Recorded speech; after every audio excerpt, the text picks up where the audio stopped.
Hello, everyone. Welcome to Speak Up Sports Talk. I'm George Sewell. Alongside me today, Ben Balian, my co-host. We finally got a name for it, Ben. We did a nice show a few nights ago, about a week ago. We kept saying that we need a name. We finally got the name Speak Up, and this is episode 1 of officially having the new name, the new logo, the new everything. And in the week that's passed since our first recording, a good amount of stuff has happened, specifically in the baseball world. And to get even more specific, the New York baseball world.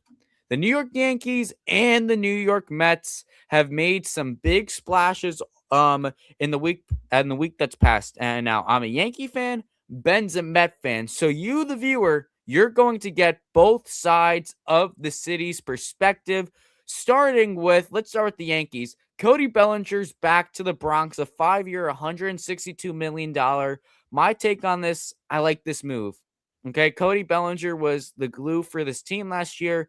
Very consistent. He's great in Yankee Stadium, that lefty swing. The good thing is the Yankees did not go to 7 years. That's what Scott Boras wanted. He said, I want 7 years. The Yankees said no. The AAV isn't crazy ridiculous. It's $32 million. I can live with that, especially when there's 5 years I have to deal with it. 7 years, I can already tell you, those last 2 years, those are going to be a doozy. Keeping it at 5, that's a nice contract for Bellinger. What's your take on this Bellinger deal? And by the way, welcome everyone. Ben, real quick too, can you put the number in the chat real It's quick? already And there, George. I'm one step ahead of you. so you give your take, and I'm actually going to put the number on the ticker down at the bottom, our Yeah. nice little banner, and give your take right now on what we got on Bellinger. Yeah, it was something that was a long time coming. I mean, the Yankees really telegraphed their offseason. Everyone knew it was a full-fledged attack to sign Cody Bellinger. He was the number one target, and the Yankees got him because they had to. They played the waiting game, and Scott Boras and Cody Bellinger caved. They didn't have to give up a ridiculous amount. I mean, Bellinger got less than Bo Bichette. That really surprised me. Once I saw 42 a year for Bichette, and we'll get into that a little bit later on in the show, I thought that's around where Belly would be, maybe a couple million higher, but certainly not nearly 10 million less. I mean, the Yankees got Bellinger on the low. So if I'm a Yankee fan, which I'm not, I would be ecstatic with the Bellinger signing. But listen, not much else has happened, George. We were sitting here yelling on Sunday night, the Yankees got to do this, they got to do that. The offseason isn't complete yet, and it still isn't complete even though you signed your guy in Bellinger. And now, because you telegraphed your offseason and made everyone aware that you weren't going to do anything until Belly was back, there's no one else on the market for you to go get now. I mean, it definitely so. The waiting game did not pay off for the Yankees. I mean, my guy was Bo Bichette. I've been saying that all offseason. Get that rating back. So via free agency, there's no one left. You have to get creative with some trades if you're the Yankees, which might be the hard part. There's not a lot of good bats because I think we can all agree Bellinger's fantastic. But if you look at this lineup right now, it's nothing different compared to last year. And if you look at the Blue Jays, you look at the Red Sox, you look at the Orioles, they all got better offensively. And this is a Yankee team that just snuck into the playoffs as a wild card spot. So you need to do something. You need to upgrade this lineup. But getting over to Queens, not only did they bring in Bo Bichette, but they made a pretty interesting trade themselves. They made 2 of them, one for a hitter, one for a pitcher. We all know the pitcher. We all know what Freddie Peralta brings to the table. But the real interesting one, which I think a lot of people might be a little bit confused what to think, what's really coming to the table, that's bringing in Luis Robert from the Chicago White Sox.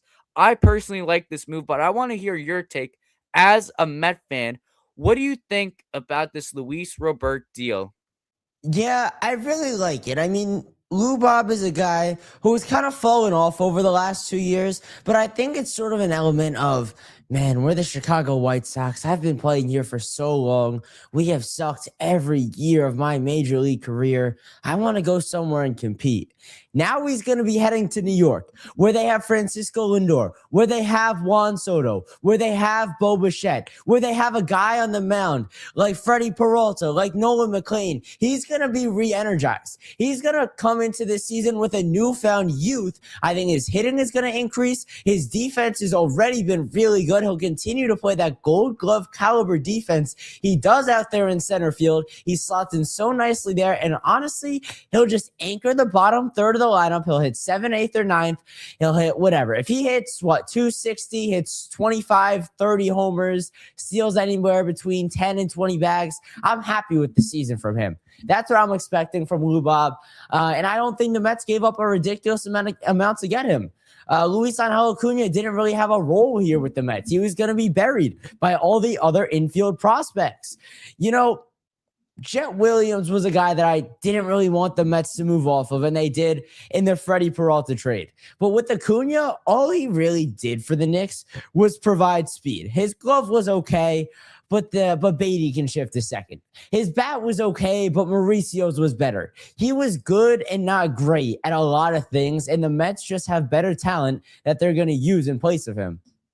100%. And the Mets had a vacancy in center field. They really had, I know last offseason we had a similar trade, honestly, with the Mets, the Jose Siri move, bringing someone in. But I think we can all agree Robert's ceiling is monumentally higher than Jose Siri's was. I mean, Luis Robert, I don't know how many years we are removed from that stellar season, 2, 3, maybe 4. But I'll Yeah. say this. I had him in fantasy that year, whatever it was, 22, 23, an absolute monster. I believe he took home the Gold Glove in Silver Slugger, in center field. I mean, this guy was supposed to take the White Sox to the promised land because, believe it or not, ladies and gentlemen, maybe 5 years ago, the White Sox were a good baseball team. They were a playoff team. Some people even had them in their World Series bracket. So, Luis Robert, this guy, I believe he's coming out of Cuba, an international free agent signing when he was young. He's always had that top prospect label on him. We've seen him do it. The problem, I think, Ben, it's been how long can he stay on the field? He's dealt with some nasty injuries his whole professional career. He really hasn't had a full season since that remarkable year. I believe that was his second or third year in the big leagues. So I'm just saying the talent's there with Lou Bob. And like you said, the Mets did not give up a ton. Luis Anya, I honestly like this trade for both teams. I like this trade, honestly, for the White Sox because if you're Chicago, what have you got to lose? You're bringing in a lot of interesting players, honestly. Of course, they made the very intriguing signing of Munetaka Murakami. I like that move for them. You got a guy like Miguel Vargas coming with the Dodgers, someone who had a top prospect label on him, never panned out, but he's really going to get a full season. They just got a lot of guys. Colson Montgomery, Lennon Sosa, Teal, their catcher. Kyle Teal is a guy I really like on Chicago. He's their catcher. Hot take. He's going to be an all-star next year. You heard it here first, Kyle Teal. I really like what I saw out of the kid last year. But what I'm trying to say, they add another interesting guy in Luis Angel Acuna. This is a very intriguing baseball team, which is why I'm saying this trade, Mets, White Sox, is a win-win. Mets got their lockdown center fielder, someone they've been trying to find. Jose Siri flopped last year. At the deadline, they tried to replace him with Cedric Mullins, who absolutely sucked the second half of the season for the Mets. So, in Queens, they needed to find that guy to hang down in center field, and I believe they got that in Lou Bob. Knock on wood, he doesn't get hurt. So, Ben, you're okay with this trade, even with the injury history that Luis Robert has had, because they didn't really give up anything monumental, you're saying, correct? Yeah, I'm not too upset with it, and I want to circle back to the point you made about being a win-win trade. I was sitting and thinking about the trade a couple of days ago, maybe 24 to 48 hours after it happened, and I'm like, if I'm a White Sox fan right now, I would be really excited Yeah. about getting Luis Angel Acuna because even though I said he's good at a lot of things but not great, you will take those kind of players. Those are the guys that glue your team together. They fill in the cracks, and you need them on every single competing team. So I would be excited if I'm a White Sox fan to have Acuna in the building. And as far 100%. as it goes with the injury history and Robert, I'm not too worried about it because you still have Tyrone Taylor in your back pocket who can make a start or two every once in a while. If Robert goes down for a week or two, Tyrone Taylor, he can step in. Obviously, it's not ideal, but he's serviceable. Yeah, 100%. Now, the bigger trade the Mets made before we dive into Bichette, I'll stay on the trade topic right now for Queens. They made a big trade for the biggest pitcher on the market who's reasonably available. Tarek Skubal, not really available, but the biggest guy on the block, I think, really for all position players was position and pitcher players. The biggest guy on the block was Freddie Peralta of the Milwaukee Brewers. And the Mets went out and got him. As a Yankee fan, I wanted Freddie Peralta. I hated when people would say, "Oh, this is a rental. Don't go all out on a rental." But the word rental does not mean much to me. I lived through Juan Soto, but at the end of the day, with the Yankees, Aaron Judge only getting older. Garrett Cole only getting older. Giancarlo Stanton only getting older. All these guys are getting up there in age. I am in win now mode. I am building my team right now to win a championship in 2026. I love this move for the Mets. I know they gave up Jet Williams. I know they gave up Sprout. A lot of people are saying Williams, but I honestly think that Brandon Sproat could be the one to bite them in the butt just because I think the Brewers are becoming a pitching factory. I think they're really going to take those next steps with Brandon Sproat. Um, but you needed an ace if you're the Mets. You needed an ace. Nolan McLean, a very promising pitcher, not an ace yet. Kodai Senga, I don't know what's going on with Kodai Senga. Could have a decent year, but I really don't see it. Not an ace. Clay Holmes, not an ace. All these guys are 3, 4, 5 guys. The Mets needed that lockdown starter to be their ace, and they got him in Freddie Peralta. Now, are you, Ben, upset a little bit with giving up Jet and Brandon Sproat? You know, I would have liked to keep Williams in the organization because now you gave up two middle infield prospects and two highly touted middle infield prospects in as many days between Acuna and Williams. When they moved off Acuna, I was like, all right, Williams is next up. He'll take the spot after Semien is done after this year or next year. Like, let's go. We're going to move forward with that. And now it's a little bit rickety at second base when you look past Semien. And listen, right now the Mets have shortstops playing everywhere in the infield. Semien has played shortstop before. Lindor obviously a shortstop. Bichette is typically a shortstop. It's a little interesting. I'm worried about Bichette's defense. I would have loved to keep Williams in the organization just because he is that utility man. He can play everywhere. He can play outfield. He can play infield. His bat seemed promising. Overall, he just seemed like a good baseball player. And one of those guys where he's not too big, but he's built, he's compact, his swing is nice, short to the ball. And those are the kind of guys that find the most success in Major League Baseball. He kind of reminded me of the Mookie Betts type player, where, well, like I said, he's not that big, and he's certainly not the strongest on the field, but he makes such a big impact. That's kind of what I was hoping Jet Williams could do, where Betts transitioned from right field to the infield. But it is what it is. You got to give to get. As far as Sproat goes, I think the writing was on the wall with him. I've been hearing about that name for a long time, and nothing ever came to fruition. Last year, McLean, Tongue, and I'm forgetting a name. Sprout. No, Sproat didn't break onto the scene though. It was McLean and Tong who were doing the heavy lifting. Those were the guys that really came out of nowhere. I know Jonah Tong was pretty highly touted, but there was nobody talking about Nolan McLean. And he just showed up. He came up pretty quickly and he dominated. We've been hearing about Brandon Sproat's dominance in AAA since 2022. Like, is he ever going to come up? No, I agree with because you. he's not good enough. If he couldn't do it well enough for the Mets to feel confident in him at the MLB level, they were never going to bring him up and give him the opportunity he deserved. So have him, Milwaukee. Do what you want with him. Best wishes. He wasn't going to pan out here in New York. 100%. And I honestly wanted the Yankees to do that similarly with another prospect. I'm ready to trade Spencer Jones. I know everyone they're all in awe of the kid's power, his raw talent.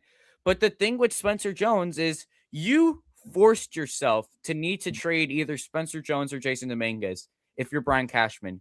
You forced yourself because you gave Trent Grisham the qualifying offer. That's what happened. You added another outfielder that you did not need to. I love what Trent Grisham did last year. Clutch homers left and right, did nothing in the postseason. This is a guy who hit 230. He's a lefty. He's a good player. Maybe even he would have been a fit for the Mets, but this was a guy that the Yankees did not need to bring back. There's too many Trent Grishams on this team. I say let the kids play, but bringing back Trent Grisham, first of all, offering him $22 million. Trent Grisham must have got that phone call saying, "This is for me. You're offering It's the meme. me The guy's pointing at himself. $22 million? Of course he's going to take it." So, like you said with Spencer Jones, I'm getting sick of hearing his name, man. And the fact that he's going to be 25, Spencer Jones, Right. and has not made his debut, he might be the best AAA player of all time. He's probably the Barry Bonds of AAA. You know what he's not? He's not the Barry Bonds of Major League Baseball. We need players that will make a difference at the big league level. I don't know why we are hoarding our prospects. This is a thing the Yankees have now become accustomed to in the 2020s. Back earlier, they didn't care, but now they are prospect hoarding like crazy. They did it with Volpe. They're doing it with Jones. They did it with Dominguez. Devi Garcia they held on to. Justice Sheffield. All these guys that just didn't pay. Clint Frazier. They held on to him for so long, Clint Frazier. These are just guys who really had paths blocked. That's the biggest thing. There's no real path for Spencer Jones at the big league level if he's going to stay on the Yankees. And I think this is a perfect Brewers move. The Brewers do not want to pay their players big money. What's the good thing about Spencer Jones? He's about to be 25. He will not hit arbitration till he's 30, 31. He will be in the prime of his career and he will still be on his rookie contract, his rookie salary. You will not have to pay him like a superstar until he is a few years older if you're the Brewers. This makes perfect sense for Milwaukee. This has Milwaukee written all over it. I might have even given them Dominguez too. I might have even went that far. Now, I would have needed to get some other guy to play the outfield. Maybe I would even experiment with Rosario, but I'm taking that risk because I'm just telling you guys, Cole's not going to be back where people are saying him to be. He is going to be out for at least the first 2.5, maybe 3 months of the season. Rodon's got those bone spurs. That's not a thing I like to hear with my starting pitcher, that he's got bone spurs. First of all, that came out of nowhere. We didn't know about them till he's done with the surgery. Like, excuse me. And historically, Rodon takes a few weeks to get going after coming back.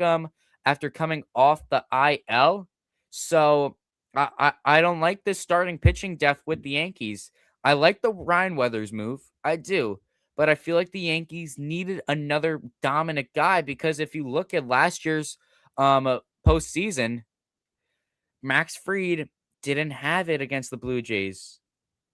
Carlos Rodon did not have it against the Blue Jays. The only guy who had it was the rookie, Cam Schlittler. He was the only guy.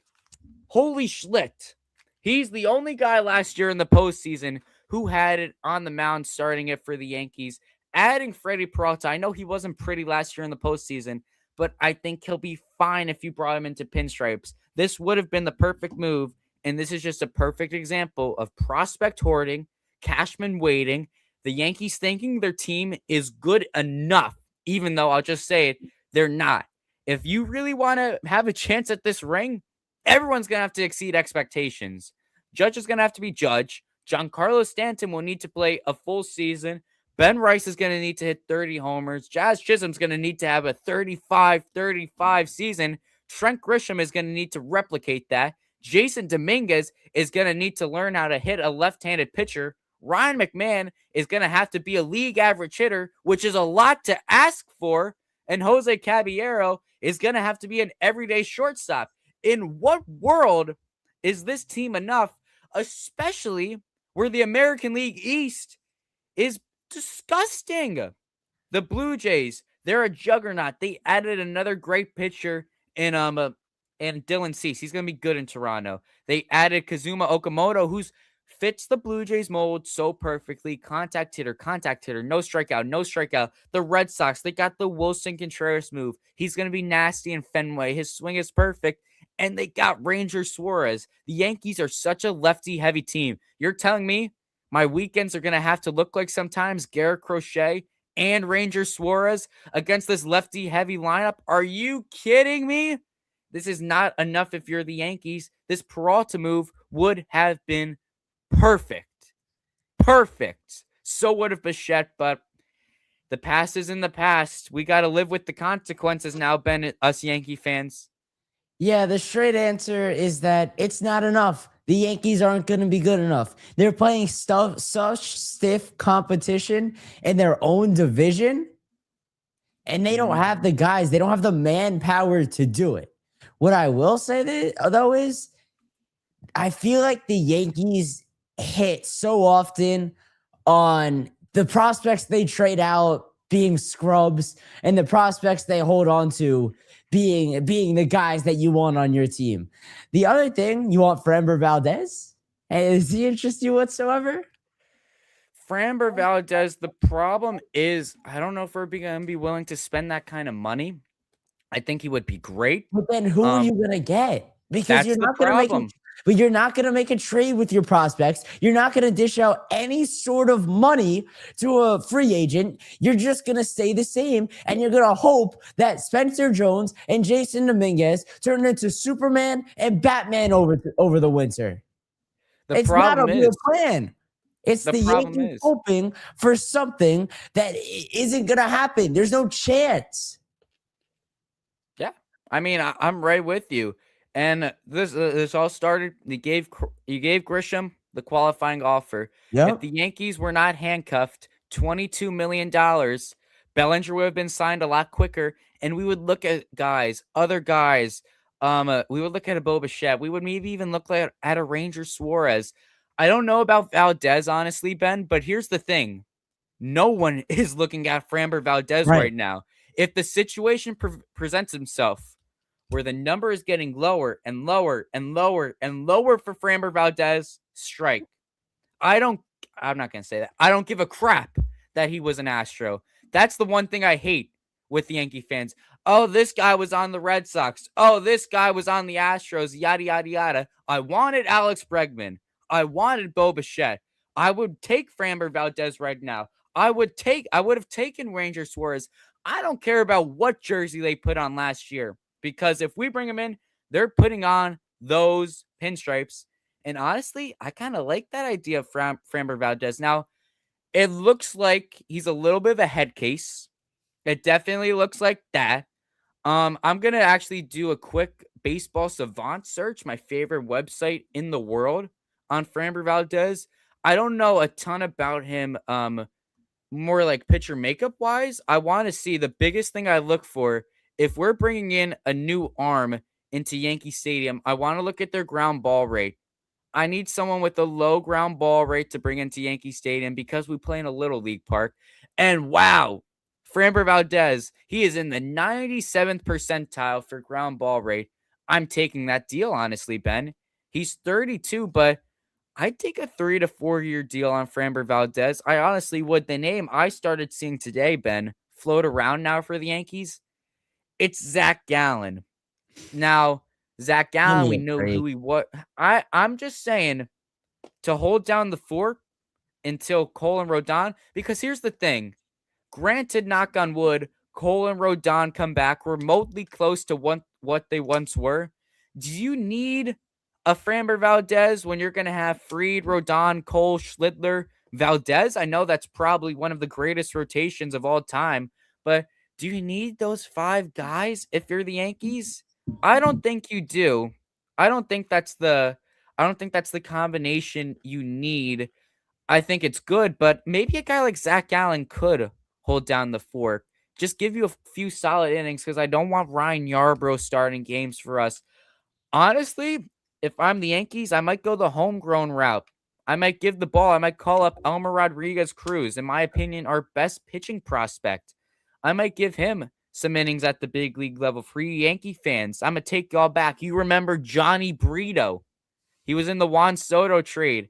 His first month, 2 months in the big leagues, he was up and down, AAA MLB, AAA MLB. You know why? Because he had no minor league options. This is what we could do with Elmer Rodriguez Cruz. You could call him up for a series when you need him.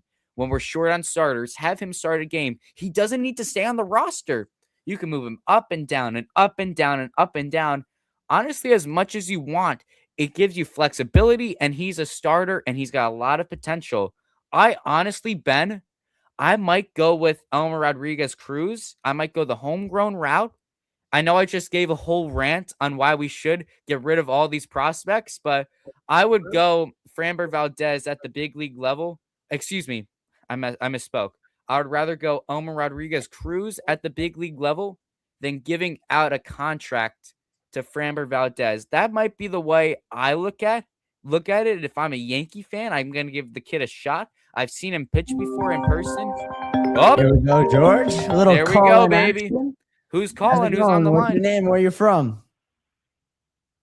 Hey, what's going on? I'm Bill from California. All right, Bill. What's up, Bill? No. What's your guys' favorite part? Said that wrong. What are you most? Darn it. Wait, hold on a second. Bill, one more What are you chance and I'm most- hitting the dump button. What are you most excited for tomorrow? Tomorrow, George, we'll both be out Great in marketing. New York City 100% in the village. in the village for Keith McPherson's live event at Bleecker Trading. I would assume that's what Bill there Good old is Bill. calling from.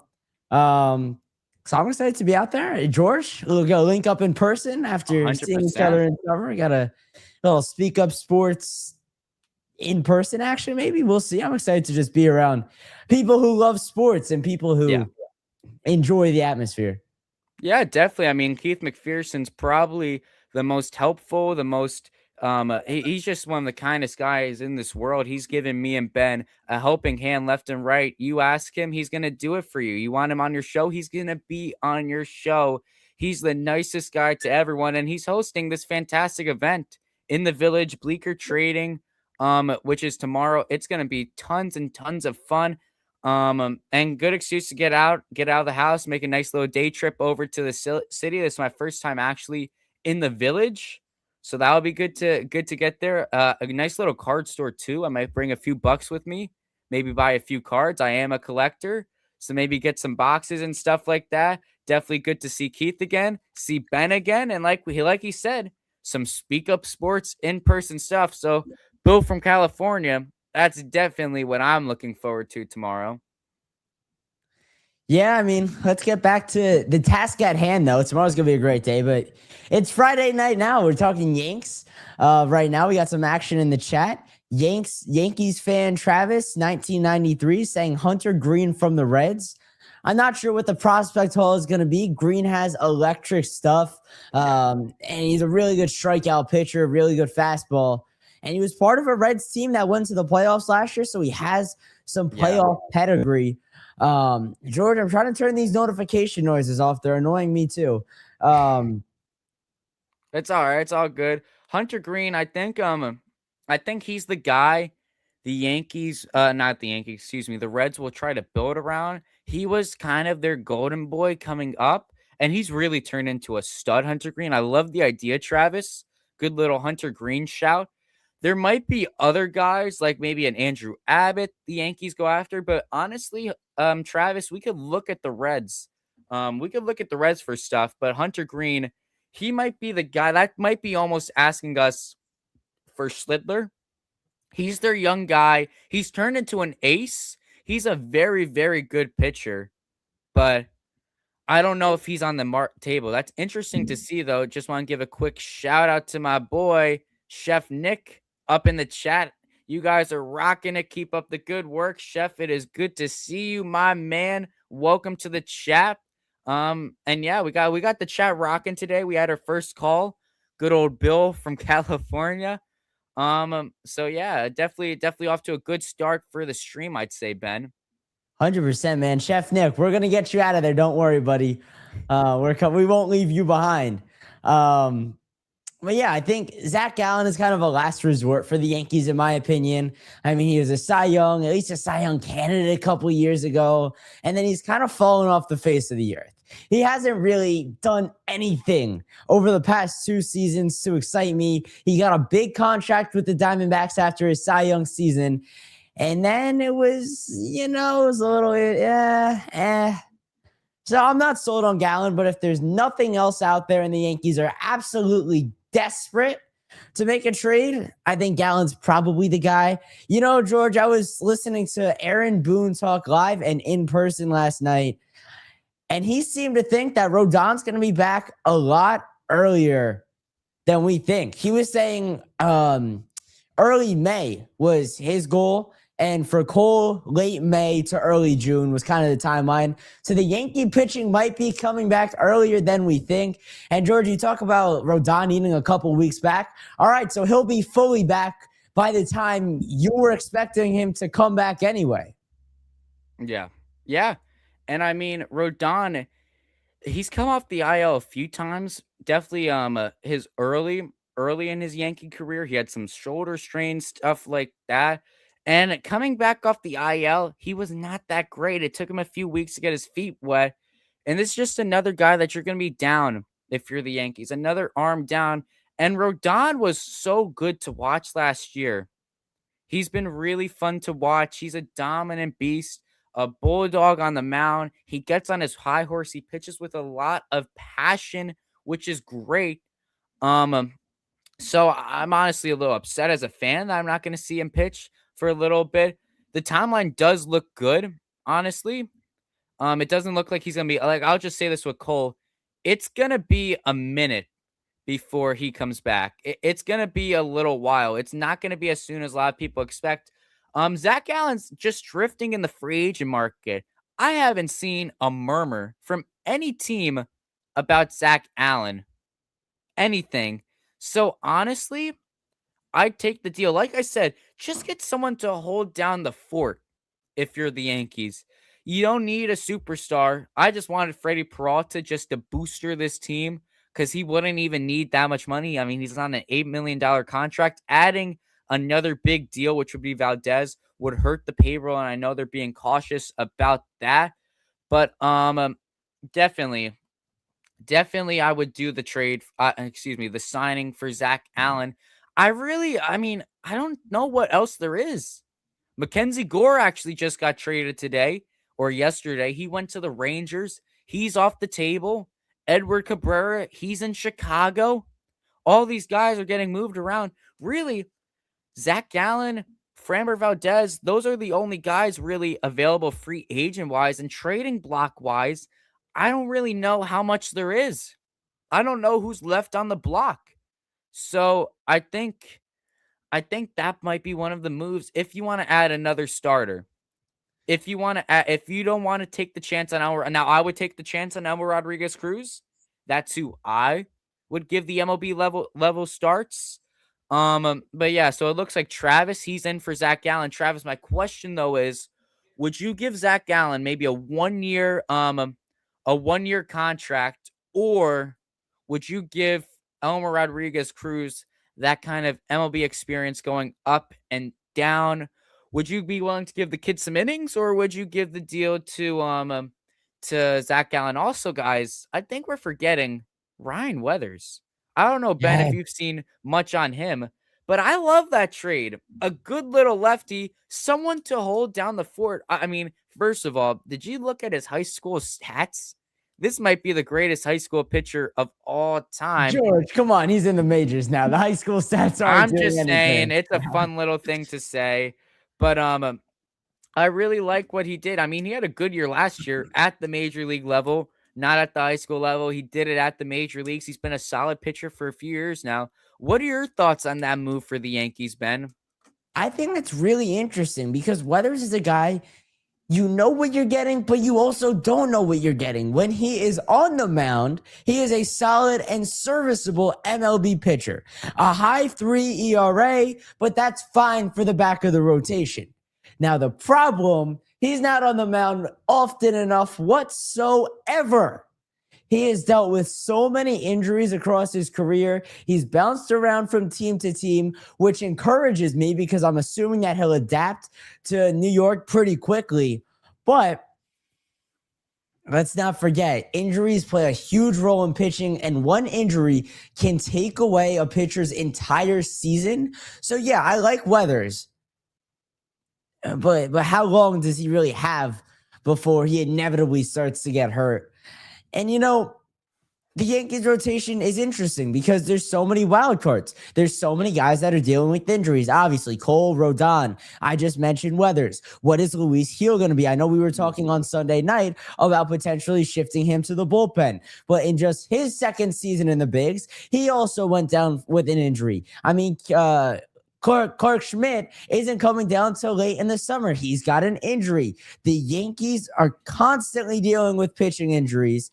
And it's just another reason to stack the deck because you need those guys to back each other up. When one goes down, which will happen, you need another one to be there to just step in and take their place. Yeah, I mean, and that's why you got guys like you have a good amount of starting pitching depth in the minors. You have two titans if you're the Yankees. You have Omar Rodriguez Cruz and you have Carlos LaGrange. Now, these are two very different pitchers. Now, I've interviewed Carlos LaGrange, and let me just tell you, the whole time, Ben, this. Like, ask him a question all the way up here. This guy is 6'8", Ben. He's a monster. His fastball is hitting triple digits. He is a unit. Omar Rodriguez Cruz is more of a finesse pitcher. He has crazy movement, crazy location. Up. There's we the got phone. our second call tonight, George. How's it going, man? What's your name and where you from? And please don't say Bill from California. It is unfortunately Bill again. All right, Bill. Round 2. Let's spit it out this time. What is your guys' opinion on John Damarisco leaving SNY? All right. Thanks, Chase. That's my little brother. Playing under the alias of Bill from California. I love it, Chase. I'm being mean to anyone on any of the callers. I live with the kid. And he doesn't live in California. No, and his name isn't Bill. He lives in beautiful New Jersey. But what he's asking is what we think of John DeMarsico, the best director in all of Major League Baseball, leaving SNY. I'm upset. I mean, he's so good at his job. All the cool transitions he does, all the cool things that the Mets broadcast have incorporated. It's all because of him. He's the guy at the helm. He's basically the manager of the production truck. He's the guy that's selling, camera one, get ready. You come in from the bullpen. Like that kind of stuff is what he's doing. And he said he's leaving because he doesn't like the direction the network is heading in. Thank you, Will Pons. They still own SNY. It wasn't a part of the sale of the Mets. Steve Cohen. Buy SNY. It's the next in line. You're going to be making the money from the casino. Let's just keep it going. Let's bring the boy DeMarsico back. I think SNY broadcasts are going to take a huge hit. Like, obviously, Gary, Keith, and Ron are the best booth in baseball. Yes. Don't give me none of your Michael K. I'm not even going to say that. I'm on the same page with you on that, Ben. And DeMarsico provided that other element of the camera and the video feed. When you need both, it's like peanut butter and jelly. They mix so well together. Yeah, I mean, we're both broadcasters, so we can appreciate how good the Mets booth is. It's a really good booth, Gary, Keith, and Ron. And I think it's time, honestly, for the Mets to fully own their. I don't know if they're fully own it. It might be it might be a yes thing with the Yankees, because the Yankees own, I think, 51. I think just majority enough. They own it, so they do have majority say. But Steve Cohen honestly has a lot bigger pockets than Hal Steinbrenner. If he wants to get a good amount of that company, he can. The question is he going to do that? I know, and I'm not really going to factor in the Juan Soto contract to him buying SNY. No. What I'll factor in, though, is a lot of the improvements he does plan to make around Citi Field. He plans to make this whole neighborhood just like Metville. It's gonna be beautiful, dude. It is, but he's putting his resources towards that. I mean, I know Steve Cohen's rich, but this has been a lot of resources and capital. But I will say this about Steve Cohen, which is why I do agree he is the best owner in all of baseball, maybe the best in sports. That's just coming from a Yankee fan, by the way. He cares about his team. He cares about his team. Look at him. He's built Citi Field. That's not the best area. He's making this a wonderland of baseball. Right. Everyone's going to want to go to this game. And if he just adds SNY, I mean, your guys are getting spoiled. And he bought Juan Soto. I don't want to hear anything about David Stearns when it comes to Juan Soto. This was Cohen saying to Cashman, higher, higher, higher, higher, higher. I'm going higher. I'm going higher. I am so high right now. That's what Steve Cohen was doing. So you got to credit that. He truly cares about this baseball team. He knew what he was getting into when he bought the team. This is basically just like if you have an ex-girlfriend and maybe she has a hoodie there or something, and you just look at it, looking at SNY, seeing who owns the company right now, glancing at it, just reminders. You just got to move on. And I don't know, maybe Cohen, maybe I'm not too familiar with the situation right now, Ben. Obviously, you and Bill are a lot more informed on it, but a director left. So maybe, and this sounds like a very good director, maybe this is a wake-up call for Cohen. And you said you expect SNY to take a hit, so maybe a down year for the network. And then they say, we got to bring this guy back. Maybe that's what encourages him to be a majority owner in the company. I don't know. I'm not too familiar with SNY. Besides, I know the booth is incredible. You got three guys who play their role very nice. They don't talk over each other. They all know baseball. They're not obnoxious, unlike others. It just flows really well. And I mean, not on an off-field perspective, the Mets are doing it as a franchise. Yeah, I don't think you could read as deep into this. I mean, it's the sale of a TV station, or potential sale of a TV station. So I'm not going to worry about it too much. However, it would be really nice because the Mets, they're so good at everything they do. And that Metville, I think I can talk to this a little bit more than you can, George. Yes. Because I'm a Met fan. Right now, the surrounding area of Citi Field is straight auto body shops, straight dumps of auto body shops. But Steve Cohen has bought out all the land. He's already started to put up some buildings. I think one or two of them are already built. And when it's done, Citi Field is going to be a tourist attraction, George. They'll probably never stop Yankee Stadium because the history and everything like that. But people are going to go out of their way to go to Citi Field. Right now, they don't, because it's in Flushing, Queens, and there's nothing around it. It's kind of just Citi Field and the U.S. Open Stadium. I'm blanking on the name. But after Cohen is done, it's gonna be tremendous. I cannot wait to hit games. What is it? I think it's gonna be like 2030-ish when it's all done. It's gonna be amazing. It's a huge project. The question is, though, Ben, by 2030, this is an interesting question. It's 2026 right now, so you got 4 years. Will the Mets be able to unveil a World Series trophy, a nice little statue for the grand opening of Medland? Well, considering no one but the Dodgers is going to win for the next 15 years, I'm not too sure. No, but on a real note, probably not. I think they're going to be very competitive. I think they're going to be in the mix every single year because that's what David Stearns does. He's in year 3 now. After watching year 1, you had to think that team he had was good enough. There was no way on paper that they were that bad. But somehow they fell out of the playoffs, and Stearns realized this isn't the team. I think there were some problems in the locker room, and he has completely overhauled the roster. He's brought in Bichette. He's brought in Peralta. He's brought in Luis Robert. And more importantly, he's moved off of guys like Brandon Nimmo and Pete Alonso and Jeff McNeil, the guys that were the problem.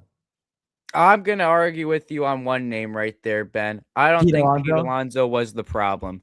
You're talking about a guy who played almost every game of every season, who's giving you 30 to 40 homers. He's giving you 110, 120 RBIs a season. I don't know where, and everyone says his body's going to break down. What evidence do you have? Right. The guy's on the field almost every single day. There's no evidence his body's going to break down. He was Mr. Met. I don't think you could say Pete Alonso really was the problem. I'll maybe give it to you on Nimmo. I think Nimmo was always overrated and overpaid. The thing with Nimmo is he always wanted to undermine Francisco Lindor's leadership. Lindor made a push internally last year because he wanted to be captain. And Nimmo was like, nah, I'm not standing for this. And didn't do that. So he always wanted to be Lindor. He wanted to be the next captain. And obviously Lindor, who is the actual captain and should be the actual captain of the Mets, didn't take kindly to that. So I think Nimmo was definitely the problem. And as far as Alonso goes, I mean, I don't really think he's the problem. I kind of just lumped him in with all those names because the Mets didn't really want to spend too much on him and he went and signed elsewhere. So I don't think he was really the problem. Everyone else definitely was, though. I have a question for you then. Would you rather bring back Alonso or would you rather sign Bo Bichette? Alonso every day of the week. You got a true first baseman with better power who is already accustomed to playing in New York, a fan favorite. The argument has plus defense. I know nobody's going to give him credit for that, but his glove is really good. I know he can't make the toss to first base, but his glove is outstanding. And it's something he worked so hard to improve from his rookie year to where it is now. The thing I'll give Bichette is that he can hit for average and he can hit with runners in scoring position. However, right now he's going to have to play out of position at third base where he is already a minus defender at his primary position and he is in the first percentile as far as outs above average. How do you think it's going to go when he shifts to a new position? Especially third base. Especially third base. Hot corner. And Alonso batted .272 last year. Right, he's been improving that This was good. This was probably the best year of Alonso besides when he had like 136 RBIs a few years back. Like, I really... So, now let me sandwich it. Would you still take Alonso over Bichette and Polanco? And granted, you would still get another position player, just not of that caliber. Yes. Still do that. I'm on the same page. Because Polanco is going to be playing in a secondary position at first base as well. And a secondary position he hasn't played much of. At this point in his career, he was still hitting for Seattle last year. But does that continue? Citi Field is a huge ballpark. It's not like George was saying with the Little League Park and the Yankees. Citi Field is ginormous. So I'm not certain that Polanco is going to hit for us. I think he will, I hope he will. Let me amend that. But I would take Alonso over Bichette and Polanco, 100%. Well, Polanco did. I'll just defend him a little. He did play in Seattle, which isn't the Yeah. easiest park to hit in. I'll give him that. But I think the bigger concern is out of position. I think that's really with this pitching rotation. I mean, obviously Peralta's Peralta. I have a lot of faith, honestly, in Nolan McLean. But you have a guy like Clay Holmes, who's such a ground ball pitcher. He throws a sinker almost like 70% of the time. Balls are hit on the ground. You have a third baseman out of position. Obviously, you have a vacuum in Semien. Lindor didn't look fantastic over at short last year. He wasn't bad, but he wasn't the platinum glover we once knew and loved. And Polanco at first, like you have pitch to contact guys with a weak defense. I think that might be something to play out, honestly. If you're the Mets. And the biggest factor, I think, is Clay Holmes. Clay Holmes is a ground. You can't blame Clay. He throws a sinker all the time, but it's just a weak defense. And I think it's just guys playing out of position. And Bo didn't even have the arm for short. He does not, I don't think, have the arm for third. I know shortstop's a deeper hole when you really step back, but he did not have a great arm. He was in the 36th percentile for arm strength. I mean, the bat's great with Bo. 311 last year. He slashed 18 homers. I don't expect him to hit 18 in Queens, but a contact guy, a gap-to-gap guy, a double machine, that's perfect. But the thing is the defense, man. And he's Yep. going to be throwing to Jorge Polanco. Right. Someone who's not good. And this is where Pete shined. I know maybe off the bat, when I look at first baseman defensively, I really just look at them, how they are. I kind of see them two ways. How they are defensively with balls hit off the bat and how they are with throws in the dirt, scooping, your flexibility. Alonso might have been shaky when a line drive was hit at him or something like that. But if hypothetically you had Bichette and Alonso and Bichette short hopped him, Alonso was digging that out. Alonso was picking like nobody's business. He was a great scooper, which would have helped this team. He saved errors last season. He saved them. Now you have someone who's never played first base in his entire MLB career. Never. And a third baseman who's never played third base in his entire MLB career ever. That's a recipe for disaster. And you have a sinker ball pitcher. You have multiple guys who are pitched in contact. In what world does this make sense? David Stern's Fantasy World, George, I was just thinking, these are the kind of takes that we come back to in the middle of July where Bo Bichette somehow turns into a Gold Glove third baseman and Jorge Polanco turns into a better first baseman than Pete Alonso ever was on the defensive side of the ball. And we think, what was Stearns thinking? Oh. All right, we got a call. Let's go to this, but I want to come back to this point. Is it Bill? How's it going, man? What's your name and where you from? Oh, George, Michael from New Jersey. Who are you? I think he cut out. Michael from New Jersey. How's it going, Michael? What do you got for us? How's it going? You know, Chet playing shortstop or second base or shortstop. Third base. Where's Vientos? DH. DH. DH? Who was the last year for the Mets? It was a combination of guys. Vientos played there a little bit. I mean, Mauricio. Really, with the Mets last year, it was what they wanted to do with the platoons because they had a logjam at third base between Vientos, Beatty, and Mauricio. Ideally, it would have been Jesse Winker, but he was hurt for so much of the year that a lot of the time it ended up being Mauricio, Vientos, Beatty. Another question. All right. Do you think the Mets were going to win another a World Series to the managing currently? Right now, I wouldn't expect the Mets to win a World Series soon, just because the MLB. There's one team, I don't even want to say their name anymore, that's so loaded. But if you get to the NLCS, you jump out to a 1-0, 2-0 lead, anything can happen. I mean, no one was expecting the Knicks to go up to Boston and beat the Celtics last year. I know the Celtics aren't on the same world as the Dodgers are right now, but anything can happen. And how Kevin Williams is going to perform this year? I'm concerned, but I think there's a chance he's good. Stearns and Williams were in Milwaukee together. New York. He sucked in New York, but hear me out for a second. Williams was really good at Milwaukee, right? Who was his general manager? David Stearns. You think Milwaukee's analytics department is good? Because I sure do. They are a pitching factory up there. Maybe the Mets have some sort of analytics that Stearns is bringing over from Milwaukee that the Yankees didn't find out, that their database of nerds didn't look deep enough into, and the Mets can get the best out of Williams. Okay. All right. All right. Thanks for your call, Michael. All right. Well, definitely. I mean, he kind of just ran the show for 5 minutes.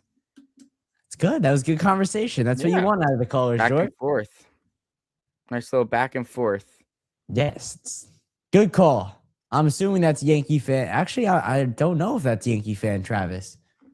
No, that's not a Yankee fan. I think Yankee fan Travis' name would be Travis. That's what I was thinking. Well, Yankee fan Travis was talking about calling in the chat a couple minutes ago.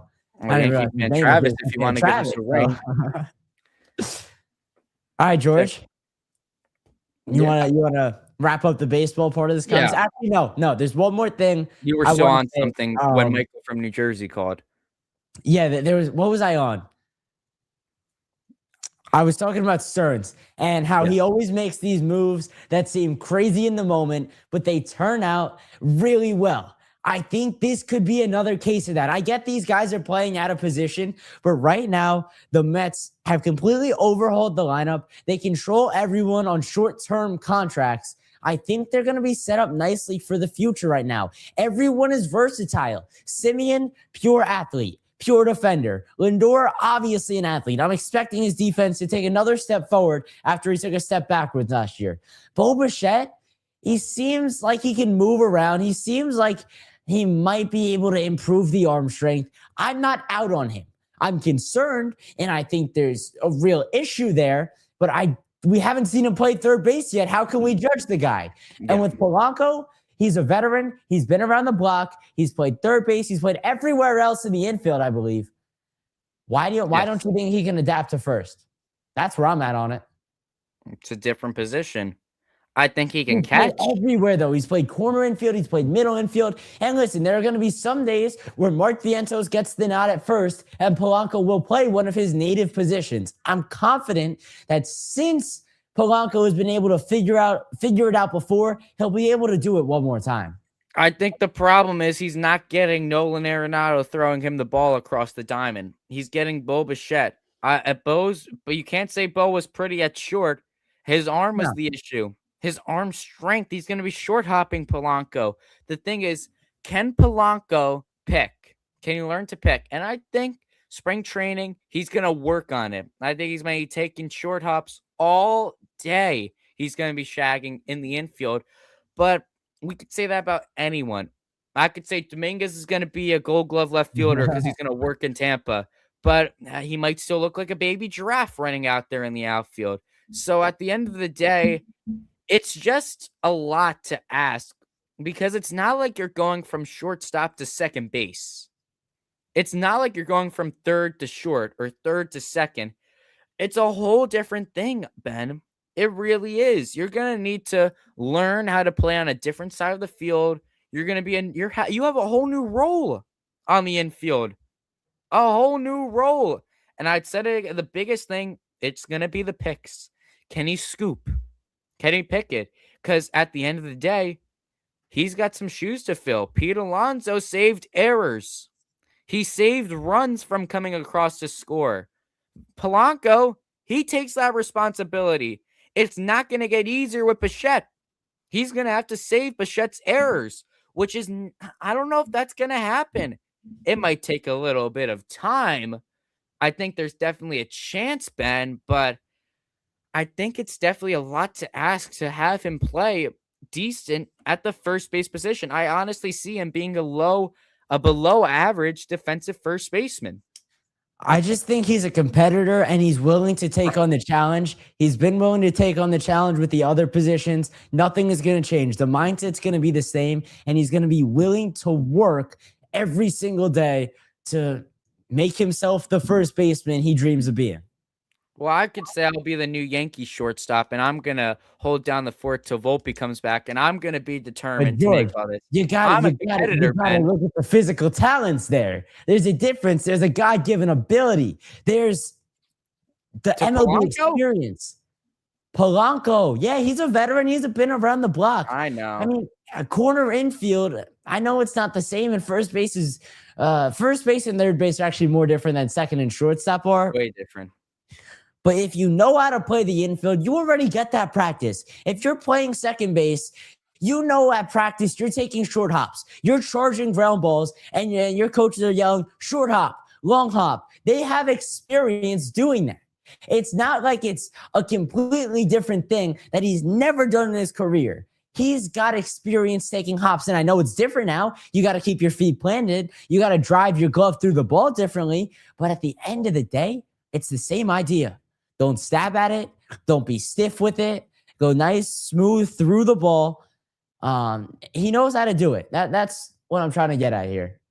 The problem is, before we dive into some football, Jorge Polanco is not a good defender wherever you put him.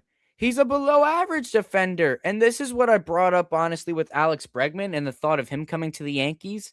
Obviously, I do want to keep McMahon in this Yankee lineup just because of all the ground ball pitchers we have, and he's a vacuum. I thought about moving Bregman to first. Now, he is a plus defender at third. He's no Gold Glover, but he'll handle the hot corner decent. But Jorge Polanco, I'll read you his last few years in his run value. -4, -8, -4, -6. Jorge Polanco is just not a great defensive fielder wherever you put him. He's just not. He's weak. He's below average. I know you can make the argument it's less work going to first, but I just think it's a lot to ask for. I think this is someone who's never been a glove wizard, just hasn't. And you're asking him now to play a completely new position. This is a whole new world for him. I think it might be easier to even just put him in left field. I think that might be an easier adjustment to first base for Polanco. At that point, do you want to move Beatty to first? Would you be interested in that? Just right now, there's going to have to be shifting. I think Beatty will move to the outfield personally. Yeah. I don't know. I know Polanco might not be a plus defender, but what, -2, -4? Come on, we're right around the median there. There's something to work with. I think there's a lot to work with. I think the Beatty take is a little interesting. I think he'll go to the outfield because, I mean, he's miles more athletic than Jorge Polanco. I mean, if there's a ball in the gap or a ball in the corner, I'm taking Brett Beatty to go get that ball. I think we can all agree we don't really want Jorge Polanco chasing after loose balls in the outfield. Really, that's really a scary sight to think about. He's not that athletic. But yeah, at the end of the day, here we go. We got this looks like a interesting comment right here from Mr. Christopher. How far right do you go to get a ground ball versus when do I go to the bag? When do I charge or hold to bunt? A lot of thinking to do at first base. That's the thing, too. But if you've been in the leagues for this long and you've played third base, you're thinking about the bunt and stuff like that. You've got the baseball IQ. If you've carved out of a career over this many years, you have the baseball IQ to adapt and change your position. I don't know. I think we're making too much of this. I don't think it's going to be that huge of a deal. And listen, I don't think the Mets first baseman is going to be a plus defender. You're certainly going to take a step back from Pete Alonso next year.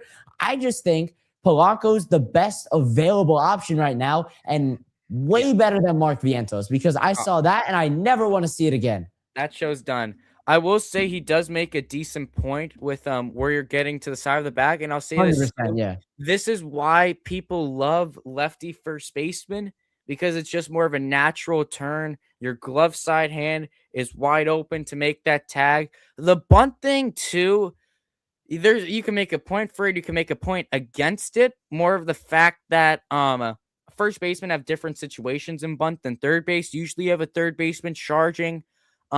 Sometimes a first baseman does charge, but usually they're covering the bag first base. So there's that, which I mean, if we're gonna start saying Jorge Polanco won't be able to cover first base on a bunt, that's that's an issue. But I do Yeah, think there'd be we're getting into Anthony Rizzo territories there. Oh, no, we're not bringing that up. Not bringing that night up. That's the worst night of my life. But definitely though. But yeah, I mean, I think we covered all the bases, no pun intended, with some New York baseball. We really covered it all. I mean, in a week before we were last on, a good I amount know. of things happened. A lot happened actually, so we're kind of spoiled with all this to talk about. But tonight's Friday night, and we got some football games coming up. We got some championship games coming up. The Super Bowl's right around the corner. But the elephant in the room, Ben, a fantastic game. Broncos Bills, but Bo Nix fractured his ankle, and he is out for the remainder of the playoffs. And up at QB now for the good old Broncos, Jared Stidham. This is one of the most interesting storylines we've seen because Bo Nix, first of all, he looked great against the Bills. He's so composed in the pocket. He's just a great quarterback, Bo Nix. A lot of Right. people had speculation about him coming out of Oregon. Oh, he's old and this, yada, yada, yada, whatever. He doesn't have the arm strength, whatever you want to say. This dude is a leader. This dude's a baller. So, I mean, I'm honestly, after that Bills game, before it was announced he had a broken ankle, the wheels are turning in my head. I'm thinking, are the Broncos going to make the Super Bowl? Because Bo Nix just looked really, really good. And then, of course, bam, bam, broken ankle, out for the rest of the playoffs. Imagine just being a Broncos fan, just sitting there. I mean, that's got to be awful. But now the question is, Ben, Jared Stidham, is there in your mind any chance, and I mean any chance, that he gets past Drake May and the Patriots? George, you might call me crazy. Oh boy, But I it- love it.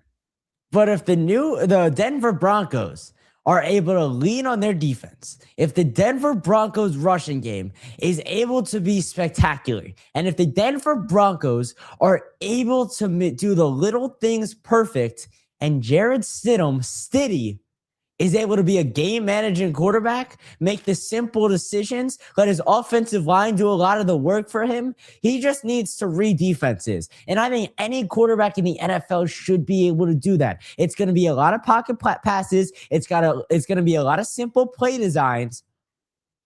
But the Broncos, they can't make things too complex. He hasn't thrown a pass in an NFL game since 2023.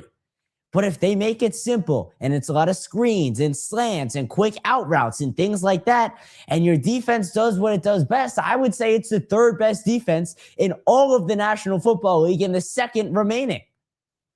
I don't think it's done yet. I don't think it's out of the equation.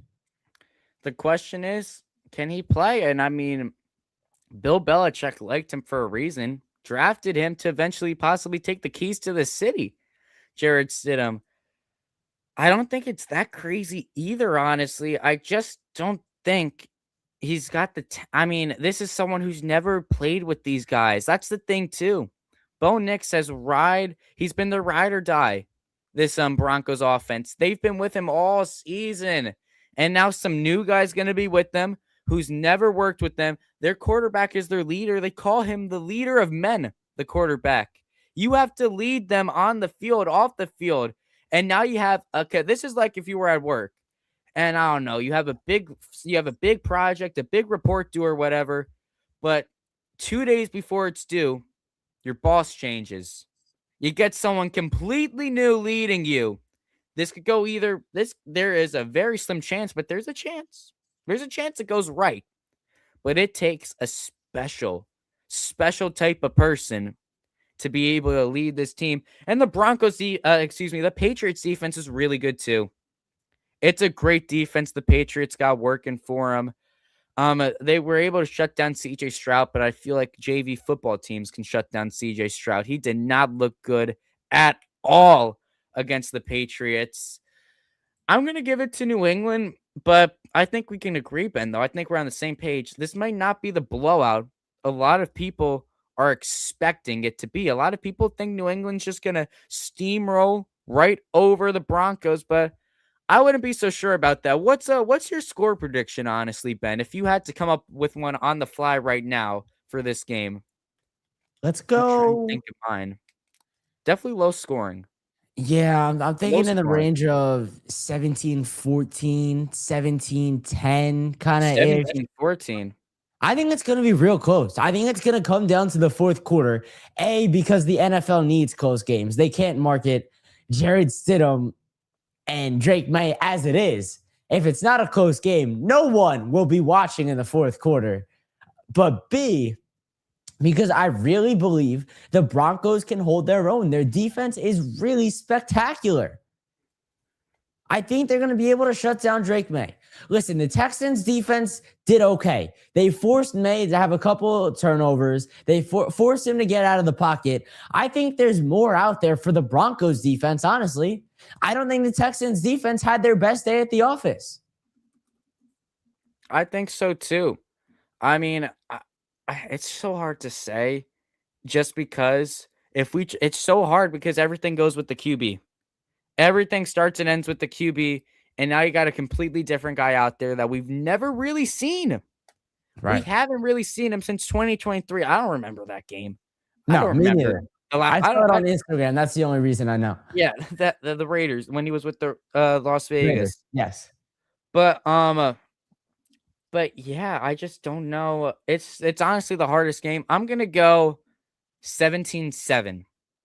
That's going to be – I don't think the Broncos are able to do much. They might get a touchdown here or there. Might even get a pick six for all I care. I just don't think it's enough. But I'll keep the Patriots at 17, which is honestly not bad going against this Bronco defense. It's pretty solid. I'll keep it at 17-7. I think that's where I am. I think it's going to be a low-scoring game. But on the flip side, Ben, the NFC – we got the most exciting game of the year. We got division rivals. We got the Rams taking on the Seahawks. This is the matchup everyone wanted. Another call. Let's go to it now. How's it going? What's your name and where you from? My name is Chris. Who? From New York. How's it going? From New York. What do you got for us? The next Yankees move.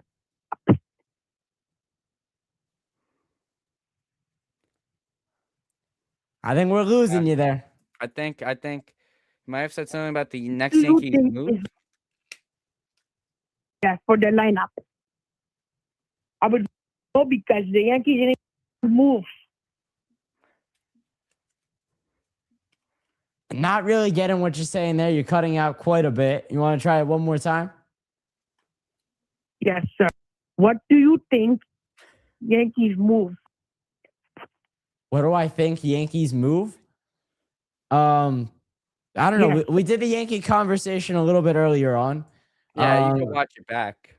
And the consensus was they haven't done enough, and there's not really enough talent out there for the Yankees to go out and get unless they want to swing a big trade. We talked a lot about the pitchers, where if you do want to sign a free agent, you're going to have to pay a bunch of money for Framber Valdez, or you're going to take the cheaper option for Zach Gallen. And as far as the lineup goes, it's pretty much set at this point. I don't think there's any positions where they're really going to go out and get anyone. It's going to be Stanton. It's going to be Judge. It's going to be Jazz. It'll be Cody Bellinger. One of Spencer Jones and Jason Dominguez is going to play a role in this team.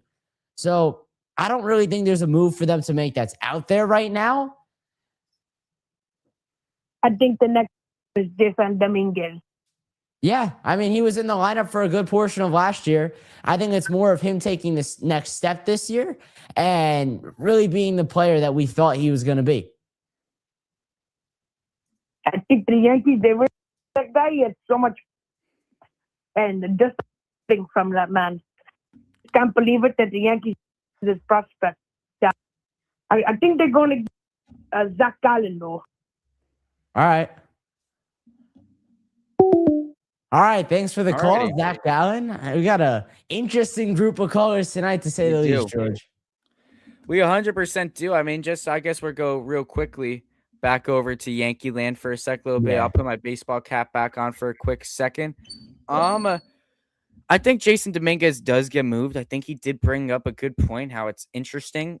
A lot of these prospects are here that are just kind of staying stationary. We talked about it. They got so much talent. I said it. Spencer Jones, when it's all said and done, the greatest AAA player of all time. But that's great. I want someone who could give me something at the big league level. I don't know if that's Spencer Jones.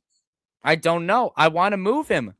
I want to get someone beneficial for me who's doing something for me right now. I would have traded him for Freddie Peralta, someone who's going to do something for me right now. I'd trade him for Nico Horner. I'd do that. I'd have Nico come over to New York in 100% in a heartbeat. I love Jones. I love Spencer Jones. He's not doing anything for me right now. He's just not. He's not on the big leagues. He's 25. 25. And he hasn't been called up. That just, it doesn't make the logic. And not to mention, Ben, Spencer Jones, a really great trade piece. Teams are not going to say no to Spencer Jones, a lefty power bat with tons of potential. Teams would jump at the offer. I like what Chris from New York was saying, how you could take that, you could just trade him off, ship him off. It's what the Mets are doing. The Mets traded Sprout and Williams. Now, that might have been a little much for Freddie Peralta, but you got your biggest need, which was a starter. Why can't the Yankees do that? That's the biggest thing. We might need to copy our little brothers across the city. We might need to start. Yeah, I said it. If we were your little brother, I have a little brother. I would never copy anything he did. Let's put that out there. I'm just saying, little brothers. Little brothers. We're going to meet up this year, and the one and only, bringing up this newspaper again, Cam Schlidler, going to piece you guys up. In the 2 streams that we've done, this is the 3rd time you've held up that newspaper, I think. 4th. Holy schlit. I'm going to keep bringing it up. You know what? I'm not going to go that far. He'll be an all-star next year, Cam Schlidler. I was about to put him in the Cy Young talk. No. Tarek Skubal still exists, but I'm going to say Cam Schlidler, give me a top 10, a top 8 Cy Young finish next season, Cam Schlidler. Maybe even top 5 for Cam.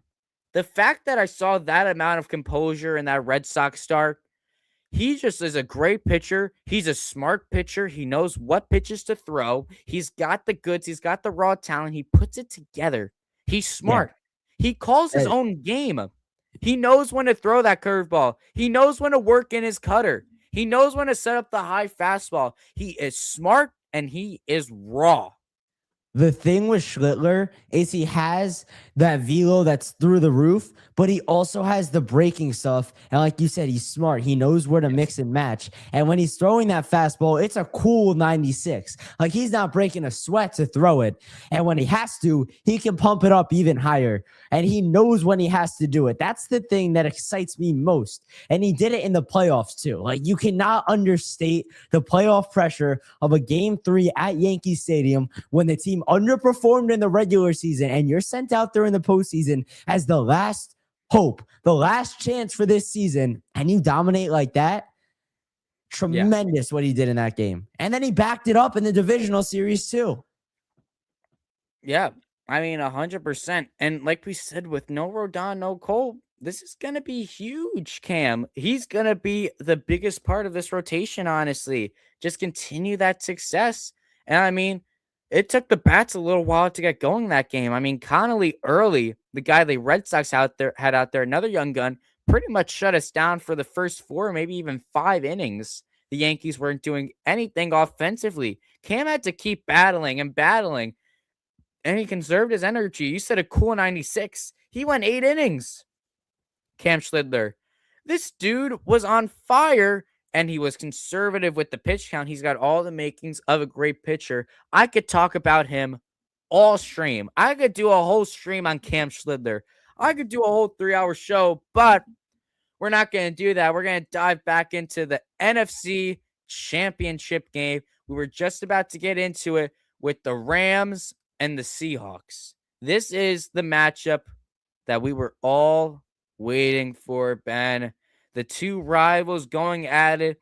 The Seahawks just steamrolled over the 49ers. Granted, an injury-riddled 49ers team, but they just demolished them. And then you got the Rams. We were on live for this too, this game. First show we were on for it. A thriller against the Bears, who are a very good team. I think the Bears, we can all agree, are a few levels ahead of the 49ers, if you want to take it that way. I think, though, this is anyone's game, Ben. I could give you a score prediction. It's going to be in the upper 30s, I think. It's going to be a high-scoring game. I can't give you a winner. Right now, you got a winner for me. I want to hear it. Let's see.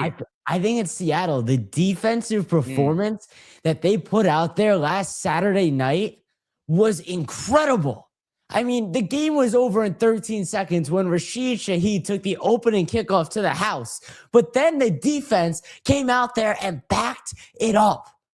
They completely eliminated Brock Purdy. I get it. There was no George Kittle. I get it. Christian McCaffrey was dealing with some sort of injury. They didn't have their full complement of receivers. But what the Seahawks defense did was beat who was in front of them repeatedly. And that's all you can do. In the playoffs, injuries happen. That's the sport. I'm sure everyone on the Rams is a little dinged up. I mean, Devontae Adams briefly came out of that divisional round game. He's the second best receiver for the Rams. What is his availability going to be? Overall, though, Mike McDonald, a great head coach, has the Seattle Seahawks clicking on all cylinders right now. It's Sam Darnold. It's JSN. It's Kenneth Walker. It's everyone. It's everyone. Cooper Kupp. The defense is going to set the tone early. And Sam Darnold, I was just reading that he's feeling better. He's a full go for Sunday night. And not wait to watch the game. I think it's going to be close. Don't get me wrong. I know it sounded like the Seahawks were about to come in there and dominate after what I just said. But the Rams are going to keep it close because both times these two teams played, one game went to overtime and the other came down to a missed field goal in the last couple minutes. And that missed field goal was a 61-yarder. So it wasn't like a chip shot that you would expect them to make. This is going to be potentially the game of the season. I think this game is going to be better than the Super Bowl. I'll put that out there. I 100% agree with you. Can we agree that if I had to make my pick right now, it's going to be someone from the NFC? Almost no 100%, doubt. Every day of the week. Yes. Yeah, I mean, I said this with the Broncos. It starts and it ends with your quarterback. Matthew Stafford, proven winner. He's a proven winner. It starts and ends with your quarterback. Do we think that Sam Darnold, and trust me, as a Jet fan, I want this guy to succeed. After how we screwed him up so bad, Sam Darnold, people are going to say, oh, we should have kept Sam Darnold. Sam Darnold didn't deserve us. Sam Darnold did not deserve the Jets at all. As the phone's ringing. Here we go, George. The phone's ringing off the hook today. Let's get to that now. How's it going? What's your name and where you're from? Well, this is Howard. I just want to let you know, you're on the Super Bowl. All right, I think he's asking for a Super Bowl prediction. You want to kick us off here, George? Super Bowl prediction for you, Howard. Like we said, it's gonna be someone from the NFC. It 100% is. I'll tell you one thing. Give me the Patriots, Howard. You heard my prediction. You heard 17/7 for I don't know, Ben's starting to laugh. You heard 17/7 for the Patriots. All right, George, I got it together. I'll take this over. Okay. We said it's going to be the NFC team. I think the Seahawks are winning. I think the Patriots are winning. Seahawks over Patriots, a rematch of the Malcolm Butler Super Bowl. Give me the Seahawks, man. I think it'll be a good game. I would love to see Drake May in the Super Bowl. I think it's a really good storyline with him and Mike Vrabel.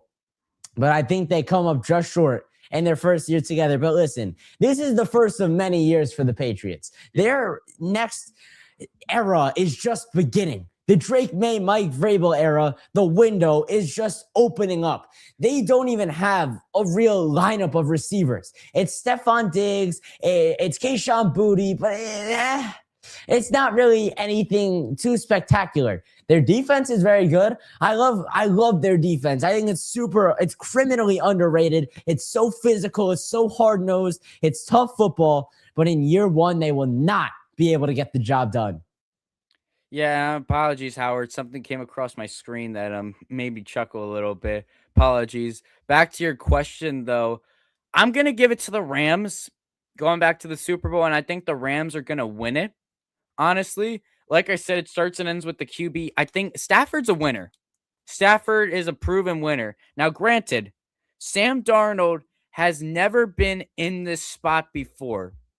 We don't know if Sam Darnold's a real winner. He didn't really get a great test against the 49ers. He's kind of getting thrown right into the fire against the Rams. I'm going to give it to Stafford though.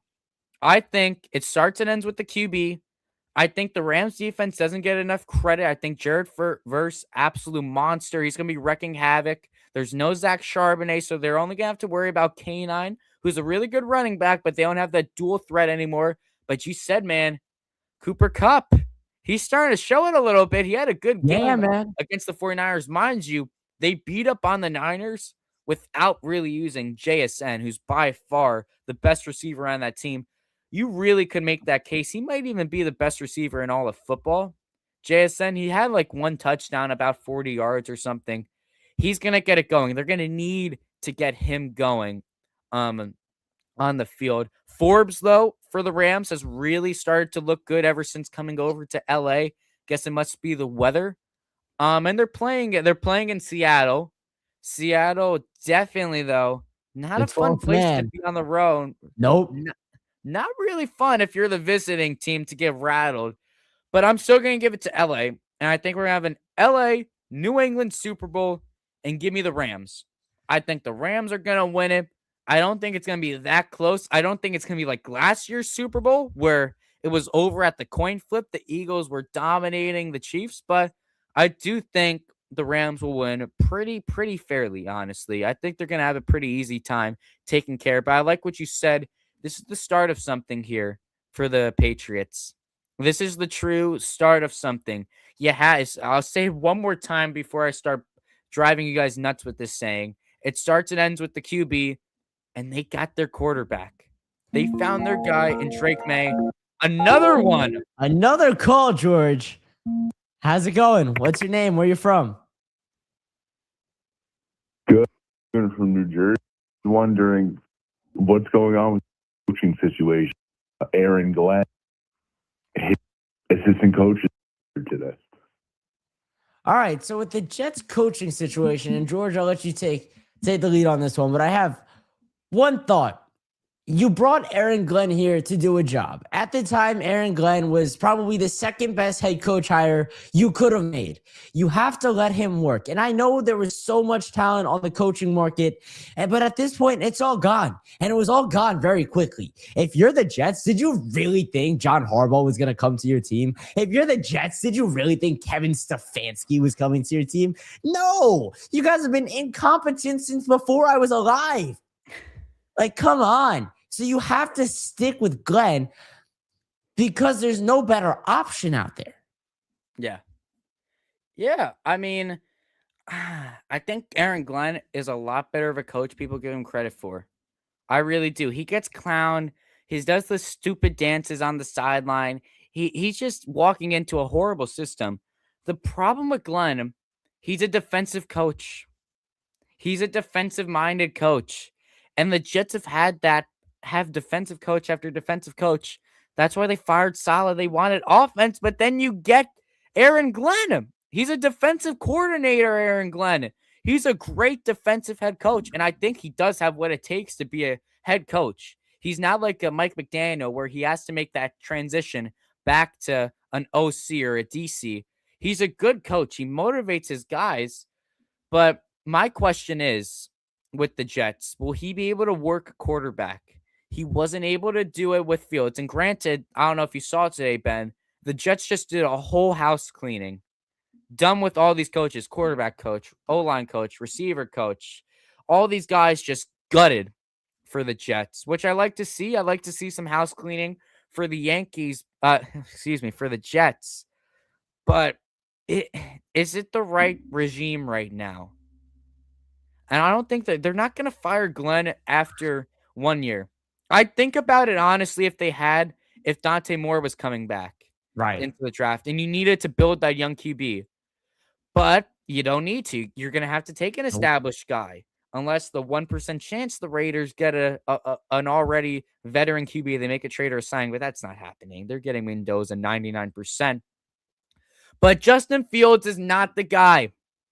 We thought he would be good. I thought he would be good. Yes.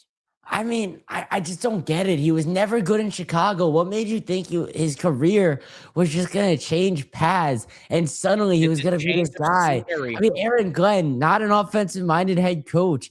It just didn't seem right to me. I get he had Garrett Wilson. I get he had Breece Hall surrounding him, but I don't know. It just never seemed cut out. They paid him a ton of money. We did. And Aaron Glenn made him seem like he was going to be Patrick Mahomes. Aaron Glenn probably instilled so much faith in Jet fans as far as Justin Fields went. It didn't live up to standards whatsoever. Yeah, I mean, with Fields, though, he kind of reminded me of Baker, honestly. Really good in college. Out of your mind? Hold on. Just kind of the aura surrounding it. Failed college QB, coming back over. He failed with his first team, the Bears, bounced around a little bit, switching up a little bit with he switched places with Rodgers, Fields. That's what Mayfield did with Stafford in LA. Come to a new team, maybe something's going on here. Obviously, nothing was. And I mean, if we look at the difference, obviously one's a lot more skilled than the other. But I'm just saying, in terms of a change of scenery, what I'm trying to get at, I was trying to find an example of a change. Maybe Sam Darnold's a better example. We got another call. We do. How's it going? Where you from? What's your name?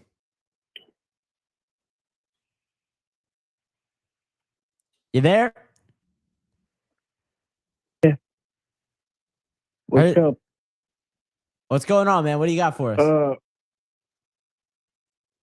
I was just trying to let you guys. What's your opinion on the Giants are going to do this offseason? You were their head coach. What decision are you making at the front office? I'm a big Giants. I want to hear your take on it. All right. Thank you for the call. I mean, I think we got a normal caller, George. That's a great call. Whoever that was, fantastic call. This is a really pivotal offseason for the Giants. You just brought in Harbaugh. You got Dart. You got Neighbors coming back at some point, sort of early on in the season. Stack the deck on offense. Go get another receiver. The offensive line is finally functional after I don't know how many years. You need another receiver. I would say the running back room is probably okay if you want. Maybe bring in another tight end. But the defense is a whole nother story. The defense is just brutal. Obviously, you have a good pass rush with Brian Burns, with Abdul Carter, with Dexter Lawrence, maybe a little Kayvon Thibodeau.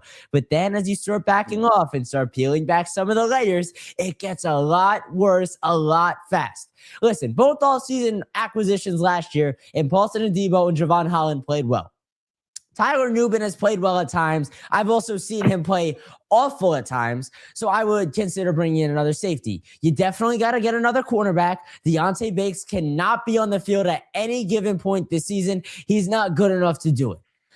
But Harbaugh, I trust him. He's going to be really running the ship. He's reporting to ownership rather than Joe Shane, which I'm excited to see because it's his team. He built a winner in Baltimore. I'm excited to see if he could do it again here in New York. Yeah. And if I was Harbaugh, we were saying this, where's he going to go? I would jump on that Giant job in a heartbeat. Here's why.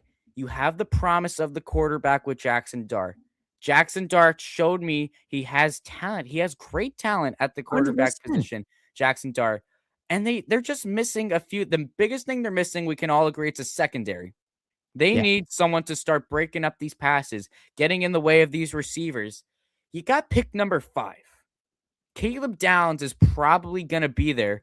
I think that's honestly the guy I would go get if I'm the Giants, get him out of Ohio State. I've seen people say trade back. Don't trade back.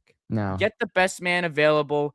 I think Caleb Downs, let me pull up the draft order actually. That's what I'm trying to do right now. I think Caleb Downs should be available with what it is, because honestly, Right now, they have Fernando Mendoza 1, Arvell Reese 2 to the Jets, Ruben Bain Jr., Carnell Tate, and then the Giants taking Jordan Tyson. Caleb Downs goes 7th to the Washington Commanders. See, I'd take Downs over I'd take Caleb Downs over Jordan Tyson, honestly. I disagree. Really? I think you right now you want to build your offense and you want every game to be a track meet. There's so much that has to happen with the Giants defense for them to become competent that I just don't think it's realistic for it to happen this year. However, the offense is a move or two away from becoming dynamic. Neighbors is a huge guy. Wan'Dale Robinson can be your wide receiver 3 or 4. They're missing that wide receiver 2. Or if they want to go out and trade for a guy like Justin Jefferson, completely, I don't think it's out of the picture. I think there's a chance that he wants out in Minnesota with J.J. McCarthy. Can the Giants go out and trade for Justin Jefferson? That makes Malik Neighbors the number 2 receiver. LSU connection on the outside. You have Wan'Dale Robinson. Dynamic offense for the Giants. If that's the case and your plan is to trade for Jefferson, then you take Caleb Downs. But if you just want to build your team through the draft, I say stick with the receiver and take Tyson out of ASU. I'll touch a few things. I'll touch on a few things. So you're thinking they're already bringing back Wan'Dale? I would think so. I don't know. I feel like after the year Wan'Dale had, I do feel like someone is gonna maybe give him a little more than they should. After the year he just had Wan'Dale, I could maybe see the Packers. I could maybe see the Bills for Wan'Dale. Someone who needs a receiver, someone who's going to see him as a potential wide receiver 1. And I think the Packers... They'll bring in one of those guys, like a Wan'Dale or Rashid Shaheed is going to hit free agency. Just one of those kind of receivers. Did you see T. Higgins? I think he's going to want too much. You think so? You think he's going to want more than Wan'Dale? 100%. Okay. Wan'Dale only hit 1,000 yards because he was force-fed, and the Giants had no one else to throw to. Yeah. Yeah, and I'll touch more on this. The Giants, I mean, when it comes to Tyson, first of all, do you think Malik Neighbors will be okay with a trade for Jefferson? How he's not going to be that alpha wide receiver 1. I mean, you drafted this guy 5th overall for a reason. Will he be okay with sharing a good amount of targets? This isn't you bringing back Wan'Dale. This isn't you getting a Jordan Tyson, who's obviously not going to... This is going to take majority of the targets, Justin Jefferson. You're bringing in the best receiver in football. I'll ask you one question. Do you want to win? And not to cut you off. I know. But do you want to win? I want to address my needs. My biggest need, if I'm the Giants GM, it's not the offense. It's the offense was able to even win games last year without Malik. And I think we're underrating Malik a little bit. Malik has a top 5 ceiling as a receiver. He's a stud. And the reason I lost games last year as the Giants GM, it was my defense. My defense wasn't able to stop receivers. We got assaulted through the air. You need a secondary. You need one. Do the Giants have a 2nd round pick? I would think so. That's where you go receiver. Get a middle of the line draft receiver. That's what you need. It would be great to have Jefferson. It would be great to have Jordan Tyson, Ben, but your offense is there. Keep that. Think of that. You almost beat the Lions. You almost beat the Broncos. The Lions just missed the playoffs this year. They're a great team. The Broncos could be in the Super Bowl right now. You almost beat them without Malik Neighbors. You're going to get your superstar wide receiver back on your team. I can already tell you that connection with Jackson Dart is going to be fantastic. You have a great running back room with Scat and Tracy. I agree with you. You need a tight end. Theo Johnson's got bricks for hands. No good. You need a tight end. But you need a secondary more than anything. You want to win?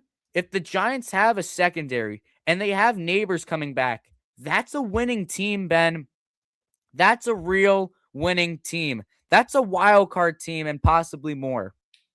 My opinion is that there's no way you can make enough of what this defense is to go to the playoffs. But you could make the offense more strong.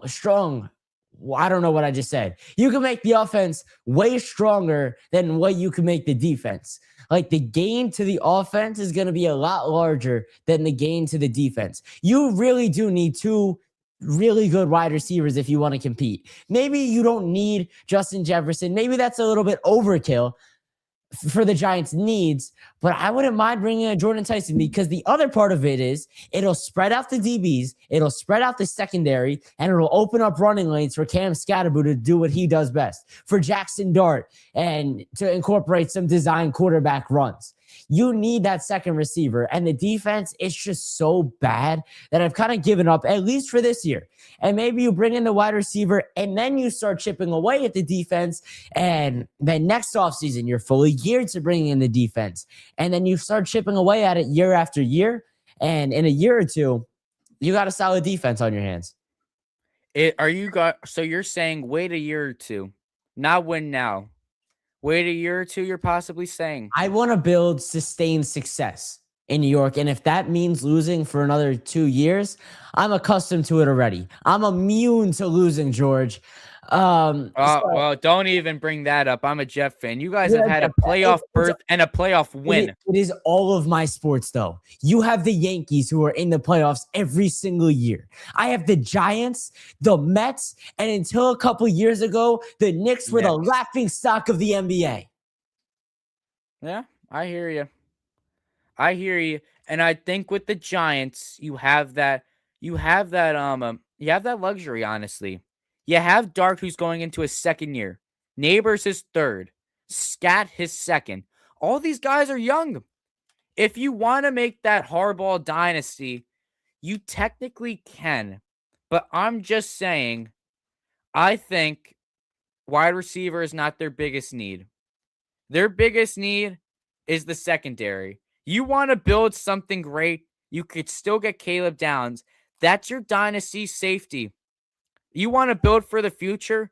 Caleb Downs is building for the future right there.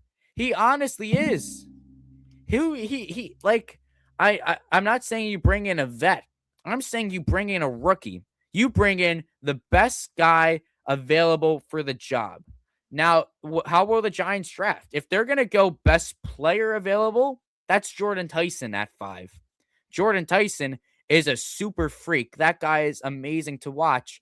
But if I'm the Giants, I'm not drafting best player available. Obviously, the Jets are at 2 with Mendoza off the board, which is, of course, we all know who they're taking at 2. But the Giants, I'm going best Giant available. Tyson, if he comes to New York, he is not going to get the volume he would get anywhere else. He's not going to get a ton of volume. Neighbors should get all the targets, and he rightfully should. He rightfully should, Malik.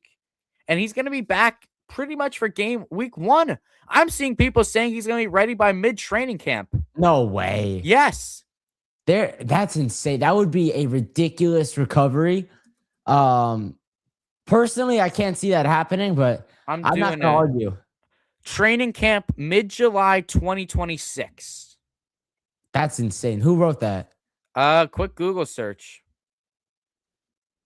Everyone, I mean, torn ACL on his right knee, surgery late October 25, on track to rehab with encouraging updates from the team. General manager Joe Shane hopes for a return by training camp mid-January 2026.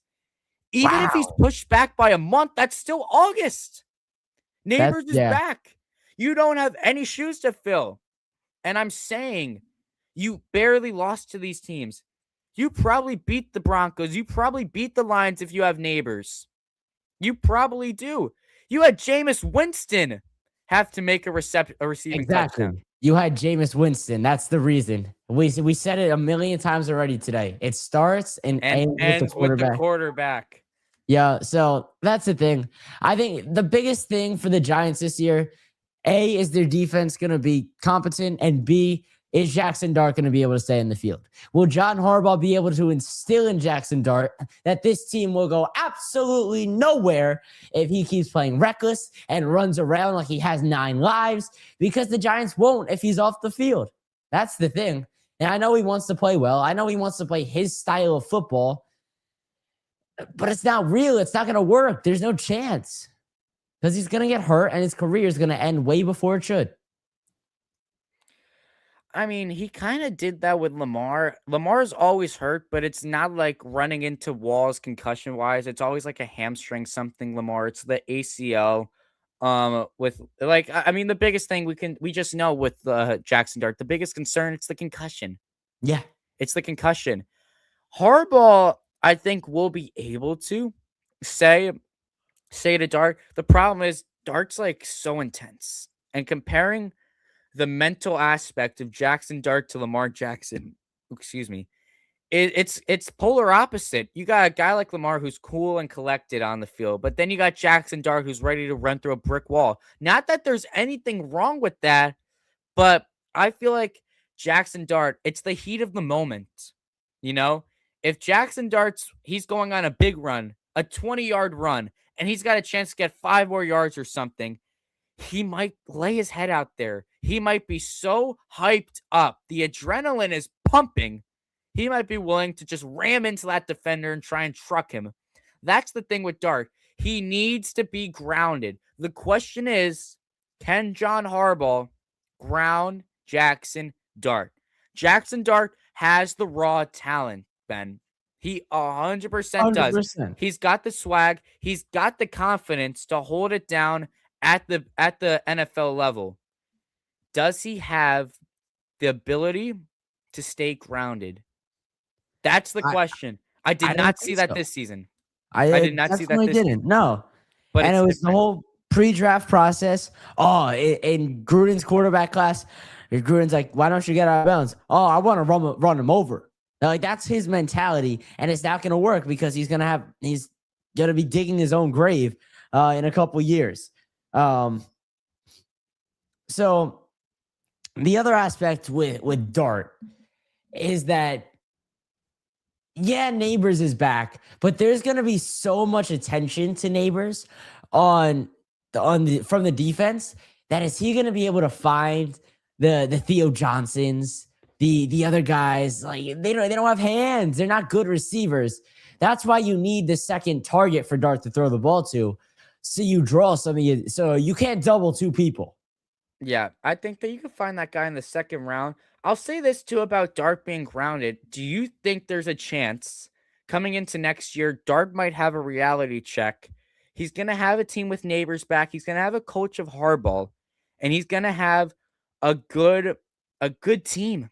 He's going to have a competitive team. Wouldn't you agree, if all goes to plan, whether they get Downs or they get Tyson, that this Giant team has a shot at the playoffs? I think if they make the right moves this offseason, they can be very competitive. I think they're in that 8 to 10 win range, and you're right there. I would love an 8 to 10 win season. Do you think it's possible Jackson Dart has a reality check and says, look at the spot we're at. We really have a shot to make the playoffs. I can't screw that up for my team, because say it with me, it starts and it ends with the quarterback. If he goes down, Dart, it's going to be rough. it's going to be rough for the Giants. So I think he might. I'm not saying he will. I'm not going to sit here picking the brains of Jackson Dart, but I think there's possibly a situation where he says, this is important. We have a team that can win. We have a playoff team possibly. I need to stay on the field. I think that's possible what happens with Dart. Let me know. I don't know. Oh. I think it's a stretch. We got another call though, so let's get to that. How's it going? What's your name and where you from? Alrighty. All right. I Good got chat. hung up on. Nice. We got a comment from Christopher showcasing the Jets. I want the Jets to go defense in round 1. He wants Reese out of Ohio State and a cornerback from LSU. They're projected to take Reese right now. I'm assuming they will. With Aaron Glenn being a defensive-minded head coach, I think they're going to want to really strengthen the defense and use that as their base point. That's their home base. That's what they can hone in on. The defense, and then the offense becomes a little less important if you have a super strong defense. Well, definitely so with Reese. I mean, the linebacker core it's good, honestly, with the Jets. You need an on-ball linebacker, though. Quincy's great off-ball. Quincy Williams. Sherwood is great at everything, honestly. Sherwood, he's honestly like one of my favorite players to watch. He just does everything right. He's not going to make the stupid mistakes that make you just just make you upset as a Jet fan. I like the idea of Reese, honestly. Do you want to get Bain, though, and increase this pass rush? I mean, he's a monster coming off the line. That's the thing, too. You get a good lockdown pass rush guy, it shifts the game completely. Everyone's focused. Whenever you're playing a team like the Browns, when Nick Bosa is healthy, when you're playing the Lions, it's all about how are we going to stop and Quincy probably will be gone too, so you have those shoes to fill, but it's always how are we going to stop Myles Garrett? How will we stop Bosa? How are we going to stop Aiden Hutchinson? That's always the conversation for the Giants. How are we going to stop Brian Burns? Or how are we going to try to get Abdul Carter not to pressure us? So that's the thing too. You make and this isn't a great pass rush for the Jets at all. No more Quinnen. Jermaine Johnson. That's the other thing too. Jermaine Johnson, who is a freak coming off this line. He's a really good rusher. He's going to get double teamed. There's no one else for opposing O-lines to worry about. So do you want another pass rusher? I might if I'm the Jets, but honestly, Reese is a superstar no matter what. I think you take your pick. You need everything. So you take your pick out of best available. I was just thinking about the Hassan Riddick situation from a couple of years ago. Oh my gosh. Now you're taking me back when he didn't want to play. Yeah. And he was awful when he came back. Right. Hassan Reddick. He was awful because I was held saying out for like half the season and then he came back and sucked. Because we were saying Quinnen's not going to be double teamed anymore. This is super duper. And then the dude doesn't want to play. I was like, what's the point? Bringing in Hassan a big Reddick. piece for him too. It was we did. It was Bryce something. Bryce Hall. Bryce Hall, right? Bryce Hall. I would always get him and Breece Hall confused. I would too. But now one went to the Eagles. Yeah. Now he's an Eagle and won a ring first year there, right? I think he's a little underwhelming though. But at the end of the day, he actually. Oh, Bryce Huff. Excuse me. Bryce Huff. His name was. Was it? Bryce Huff. That does ring a. Trust me, Chris knows his Jets. Chris says something about the Jets. It's more 9 times out of 10. It's gonna be right. Niners now. Yeah, he was an Eagle first, I remember. And then the Eagles kind of blew everything up after they got their ring. They won their ring. And then we're gonna be back though, Ben. I have no doubt about it. The little clip with Sirianni and Hurts in like a high school gym. Did you see that? No, I didn't. You did not. It's basically just me. It's the corny behavior of the Philadelphia Eagles. I have no love for either of those two guys. I don't wish them well. You're a as Giant far as fan. the league goes. Any Philly sports team, take your choice. Joel Embiid can get lost. Bryce Harper, I don't want to hear his name. And Aaron Nola would kill us for no reason. I don't have any love for Philly. Their fans are all jerks. They're annoying. They're lunatics. And They are don't get me lunatics. started on Philly. They are lunatics 100%. But yeah, I mean Philly. I mean, you don't even get me started with Joel Embiid. If you want No, to talk about one no. athlete I don't like, it's Joel Embiid. That's one of the reasons I don't watch too much I don't watch too much NBA. I'm not gonna play. I don't feel like it. Come on now. What are we doing? I do respect Tyrese Maxey. I do like Maxey for a little Philly basketball talk. I do like Tyrese Maxey. But I do think I think there's honestly two ways this could go if you're the Jets. You go Reese or you go Bain. You have to, Ben, though. You have to get a defensive guy. You have Yeah. to. Do you think it's more of the fact, though, that the two best players probably available at pick number 2 are defensive players? Do you think that might be if there was like a super if Jeremiah Smith was hypothetically out this season, would the Jets take him at 2? I don't think so. I think the defense is more important considering Aaron Glenn. And I think if you're going to go quarterback, if you're going to go offense, you're going to go quarterback or offensive lineman. The running back doesn't often go that high. I can't remember the last time. Maybe Saquon Genty. was one of the last ones, but Well, like Genty it was. just doesn't happen often where the Yeah. running back is going top 5. The receiver, there'll be 1 or 2 every year, but that's the kind of guy where it's a plug and play. You think you have your quarterback, like the Giants thought Daniel Jones still had something in the tank. So they took Malik Neighbors. They also didn't have a quarterback available to them at that point, and they were going best available with Neighbors. So I just don't think the only way you would have gone offense if it was an offensive tackle or a quarterback, and neither one of them are really out there for the Jets. Yeah, I think a good way to start closing off this stream is where do the Jets go quarterback wise? Justin Fields is not the man. He is not the man at all, Justin Fields. So if you're the Jets, there's a lot of names getting thrown around. Kyler Murray is one of the guys getting thrown around. I've seen Mac Jones. I've seen Tua. Get mentioned. No I don't way. want Tua. I heard both those reports. Mac Jones, maybe if it's a last resort. Tua, there is I don't want serious Kyler issues Murray, with though. him. You cannot bring him to the Jets. I don't want Kyler Murray, honestly. No, I wouldn't either. It feels like Justin Fields 2.0 to me. It does. It could go even worse. I could see him and Aaron Glenn butt heads. I 100% could see that not working out with Murray and his Call of Duty. I think he's addicted to the video game. Should have played baseball, but that's a story for another day. Kyler Murray. Well, with the Jets, there's just not a lot of guys available. Honestly, I don't think Daniel Jones is going to go back, even though Daniel Jones, that could be a situation where we've talked about with baseball, where we said with Framber Valdez, the number goes lower and lower. Where do you honestly see Daniel Jones going next season? I mean, right now, I don't have a specific team in mind.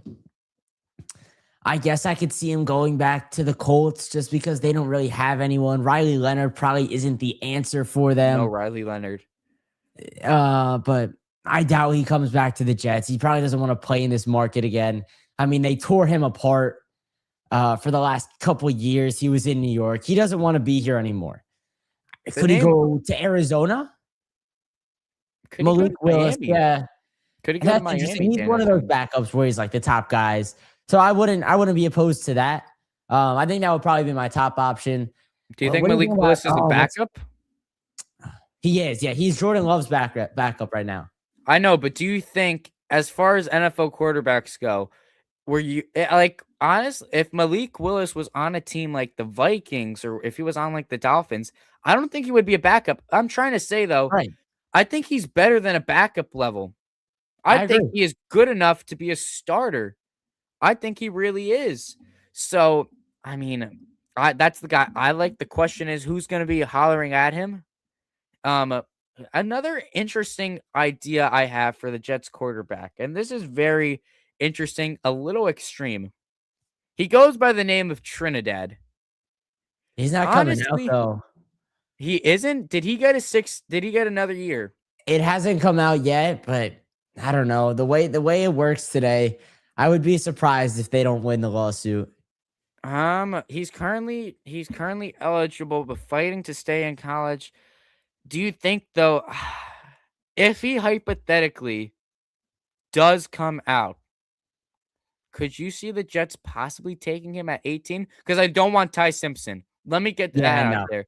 I do not want Ty Simpson. I would take Trinidad over him. I take Nussmeier over him. I do not want Ty Simpson at all. No part of him. But honestly, hypothetically, if he doesn't win this lawsuit, could you see the Jets at pick 18 with the Colts pick from the Sauce Gardner trade? Could you see them getting Trinidad? I think Chambliss would actually fall further than 18. I think he would fall Really? into the second, potentially third round. Yeah.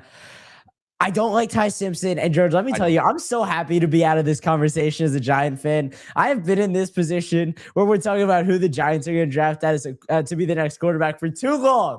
So I'm finally happy that we have our answer. But as far as the Jets go, I think Chambliss is interesting. But is that the guy you want to be your franchise quarterback? Because in this draft class, I don't think there's a franchise quarterback besides Fernando Mendoza, and he's going to be off the board before you have your selection. If you're drafting on you're not going to draft quarterbacks 2 years in a row. And you're not going to draft Chambliss as a stopgap guy. At that point, I would rather sign Mac Jones and call it a day. I would rather wait it out until next year. Be a bridge, Mac Jones? Yeah. I like that. First of all, let me say this, though. Dante Moore, he is an idiot. That's a little harsh. I don't want to be mean. But he's not making the smart decision for going back to college. A lot of people don't agree with me. And I hate that people just say, it's the Jets. Who wants to play for the Jets? You know what? The most important thing for a QB, a rookie QB, it's the O-line. The Jets have a good O-line.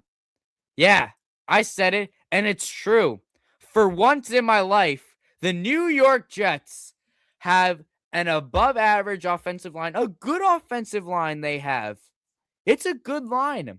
If Dante Moore wants the best option for success, if I'm a quarterback right now, and the NFL basically said this wouldn't happen, but if I had the choice, do you want to go to the Raiders right now, or do you want to go to the Jets? Give me the Jets all day. I am going to get yes, no Ben. Way. Yes. You're out of your mind. No. I am going with to Aaron Glenn, with Woody Johnson. This team hasn't done anything the right way since I can remember. I am going to get pounded behind that Raiders O-line. At least the Raiders have an owner in Tom Brady who I think is going to have the right sense of direction. This is a guy who has played in the NFL. He knows what it's like to get plowed through. He is going to do everything he can to ensure that the Raiders have a real offensive line. And he wasn't really there last offseason, so I'm going to start tracking it now. I think next year, you're going to see the Raiders are going to turn themselves into a team with a really good offensive line because Brady knows how important it is. I think Brady's going to be good for Fernando Mendoza, but for the Jets, you're playing in the New York market. Everyone expects you to be good for no reason just because you play here in New York. MetLife Stadium is terrible. Your head coach was terrible his first season. Your GM showed some promise, but other than that, what is pulling you to this team? It's the line. And it's the fact, Ben, it's the fact next year he is not going to be the number 2 overall pick, Dante Moore. No, I agree with that. It's a stacked class next year. It's stacked. You just said it. Why would you draft a quarterback this year if you're the Jets? Why you suggested get Mac Jones and save up for next year. Next year's draft class is insane. Dante Moore got a once-in-a-lifetime opportunity to be the number 2 overall draft pick. And it's going to I do not want to get ransacked behind that Jets O-line. Mendoza, now he's a different story, Ben. You know why? The ball comes out of his hand lightning fast. Lightning fast, Mendoza. I don't think he'd have that much of a problem with the Raiders. But in a hypothetical situation, if this was more to the Raiders, he'd have a problem, I think. I think he'd have a problem with blitzes. They just constantly blitzed Geno Smith last year. And poor Aston Genty was getting slammed behind the line. You give the Raiders a good O-line, they're a good team. Now, granted, they need weapons. They have Brock. Brock's fantastic if he can stay healthy. They don't have great receivers. Jacoby Myers is a good little guy, is a good big guy, I should say, to throw to. But think about it, Ben. You're coming to the Jets. You have a good O-line. You have Garrett Wilson. You have a running game. You have a running game in Breece Hall. You have A.D. Mitchell, who's a good wide receiver too. You have John Mechie, who's a good 3. You have Arian Smith, who every now and then will just be running downfield and you're going to throw a bomb down to him. This is not bad. They made it sound like he was selling his soul if he came to the Jets. That's what it sounded like he was saying about the Jets, or what he thinks about the Jets. That's not the reality. I would much rather go to the Raiders than the Jets. And obviously, it's a different what? You just said you'd rather go to the Raiders than the Jets. Misspoke. I've done it all night. I don't know why I flipped the two teams I've been talking about, but I would much rather go to the Jets. Up. Here we go, George. Another call coming in. It's Aaron Glenn. How's it going? What's your name and where are you from? Hello, this is me. All right, what do you got for us? I think they have a good in this game. He's breaking up. Yeah, it's breaking up, man. One more time? Gonna have a business here. They get off the fence up, be a such deep, question dark. I heard dark. I think that's send them get knocked off. He's 100 pounds. All right, I think he's talking about the Giants. I heard Dart. If you It's want, my something about a man, season. you could put your question in the chat Or and we can read it. Jackson, who like Cowboys is gonna come, and he's gonna eat. All right, we're gonna have to let you go. If you want to ask the question, ask it in the chat. We'll react. Chat, please. That was just breaking up. Back to what we were saying about the Jets and the Raiders. 100 and Chris put in the comments too. Mason Taylor's there for you to throw the ball to. Now he's no Brock Bowers, but he's definitely a safety net. If you're getting blitzed and this great O-line you do have some pressure. Mason Taylor, that's all he was last year. When Tyrod Taylor and Justin Fields had nowhere to go, when Garrett Wilson was getting double teamed, he just flipped it to Mason Taylor. And Taylor is a great tight end coming out of LSU. That's honestly someone like the Giants, side note, if they want their tight end, Mason Taylor was a second-round pick. If the Giants want to find some second-round gold, they could find that with a tight end. Just a little side note there. But 100%, give me the Jets. I know there's less pressure, a lot less pressure, honestly, with going to Vegas. But at the end of the day, I want success. If you put a quarterback, you can give me any quarterback. They will be better on the Jets right now than on the Raiders. That is, I 100% believe that any quarterback, not even Mendoza, not even Dante Moore, any quarterback, they will be better on the Jets than they are on the Raiders. And they're not going to be very good on the Jets, but it's going to be better. I think it's a little Jets homerism right now. I don't think it is. All right, George. The biggest thing for the Jets for me, and I keep going back to it, they're just a dysfunctional organization. It doesn't matter who you plug in. It seems like they're not going to succeed. And a lot of the names you mentioned, let's be honest, they're not really, like Garrett Wilson and Breece Hall are really good. The other guys, they're okay. Like they're not going to be real contributors on a competitive team. They're fine for now while the Jets are still trying to find their footing and build up to a team that can make the playoffs. But you got one real target in the pass game and one real running back in the rush game. And Breece Hall, he's good. Your running back box is checked. But I would say you probably need another receiver because, again, everyone's just going to double Garrett Wilson. And it's hard to do anything. You can have the best O-line in the world. But if your top receivers are doubled and taken out of the equation, not much you can do. Well, if I would have told Dante Moore, we're taking you at 2, and at pick 18, we're going to get a receiver. We're going to get a young, youthful receiver for you. We're going to get a star receiver in the back end of the first round. That's what I would have done. I don't want to dive too much deeper into this hypothetical because it's just not happening because Dante Moore officially is coming back to college. But with the Jets, what do they do, honestly, Ben, with pick 18?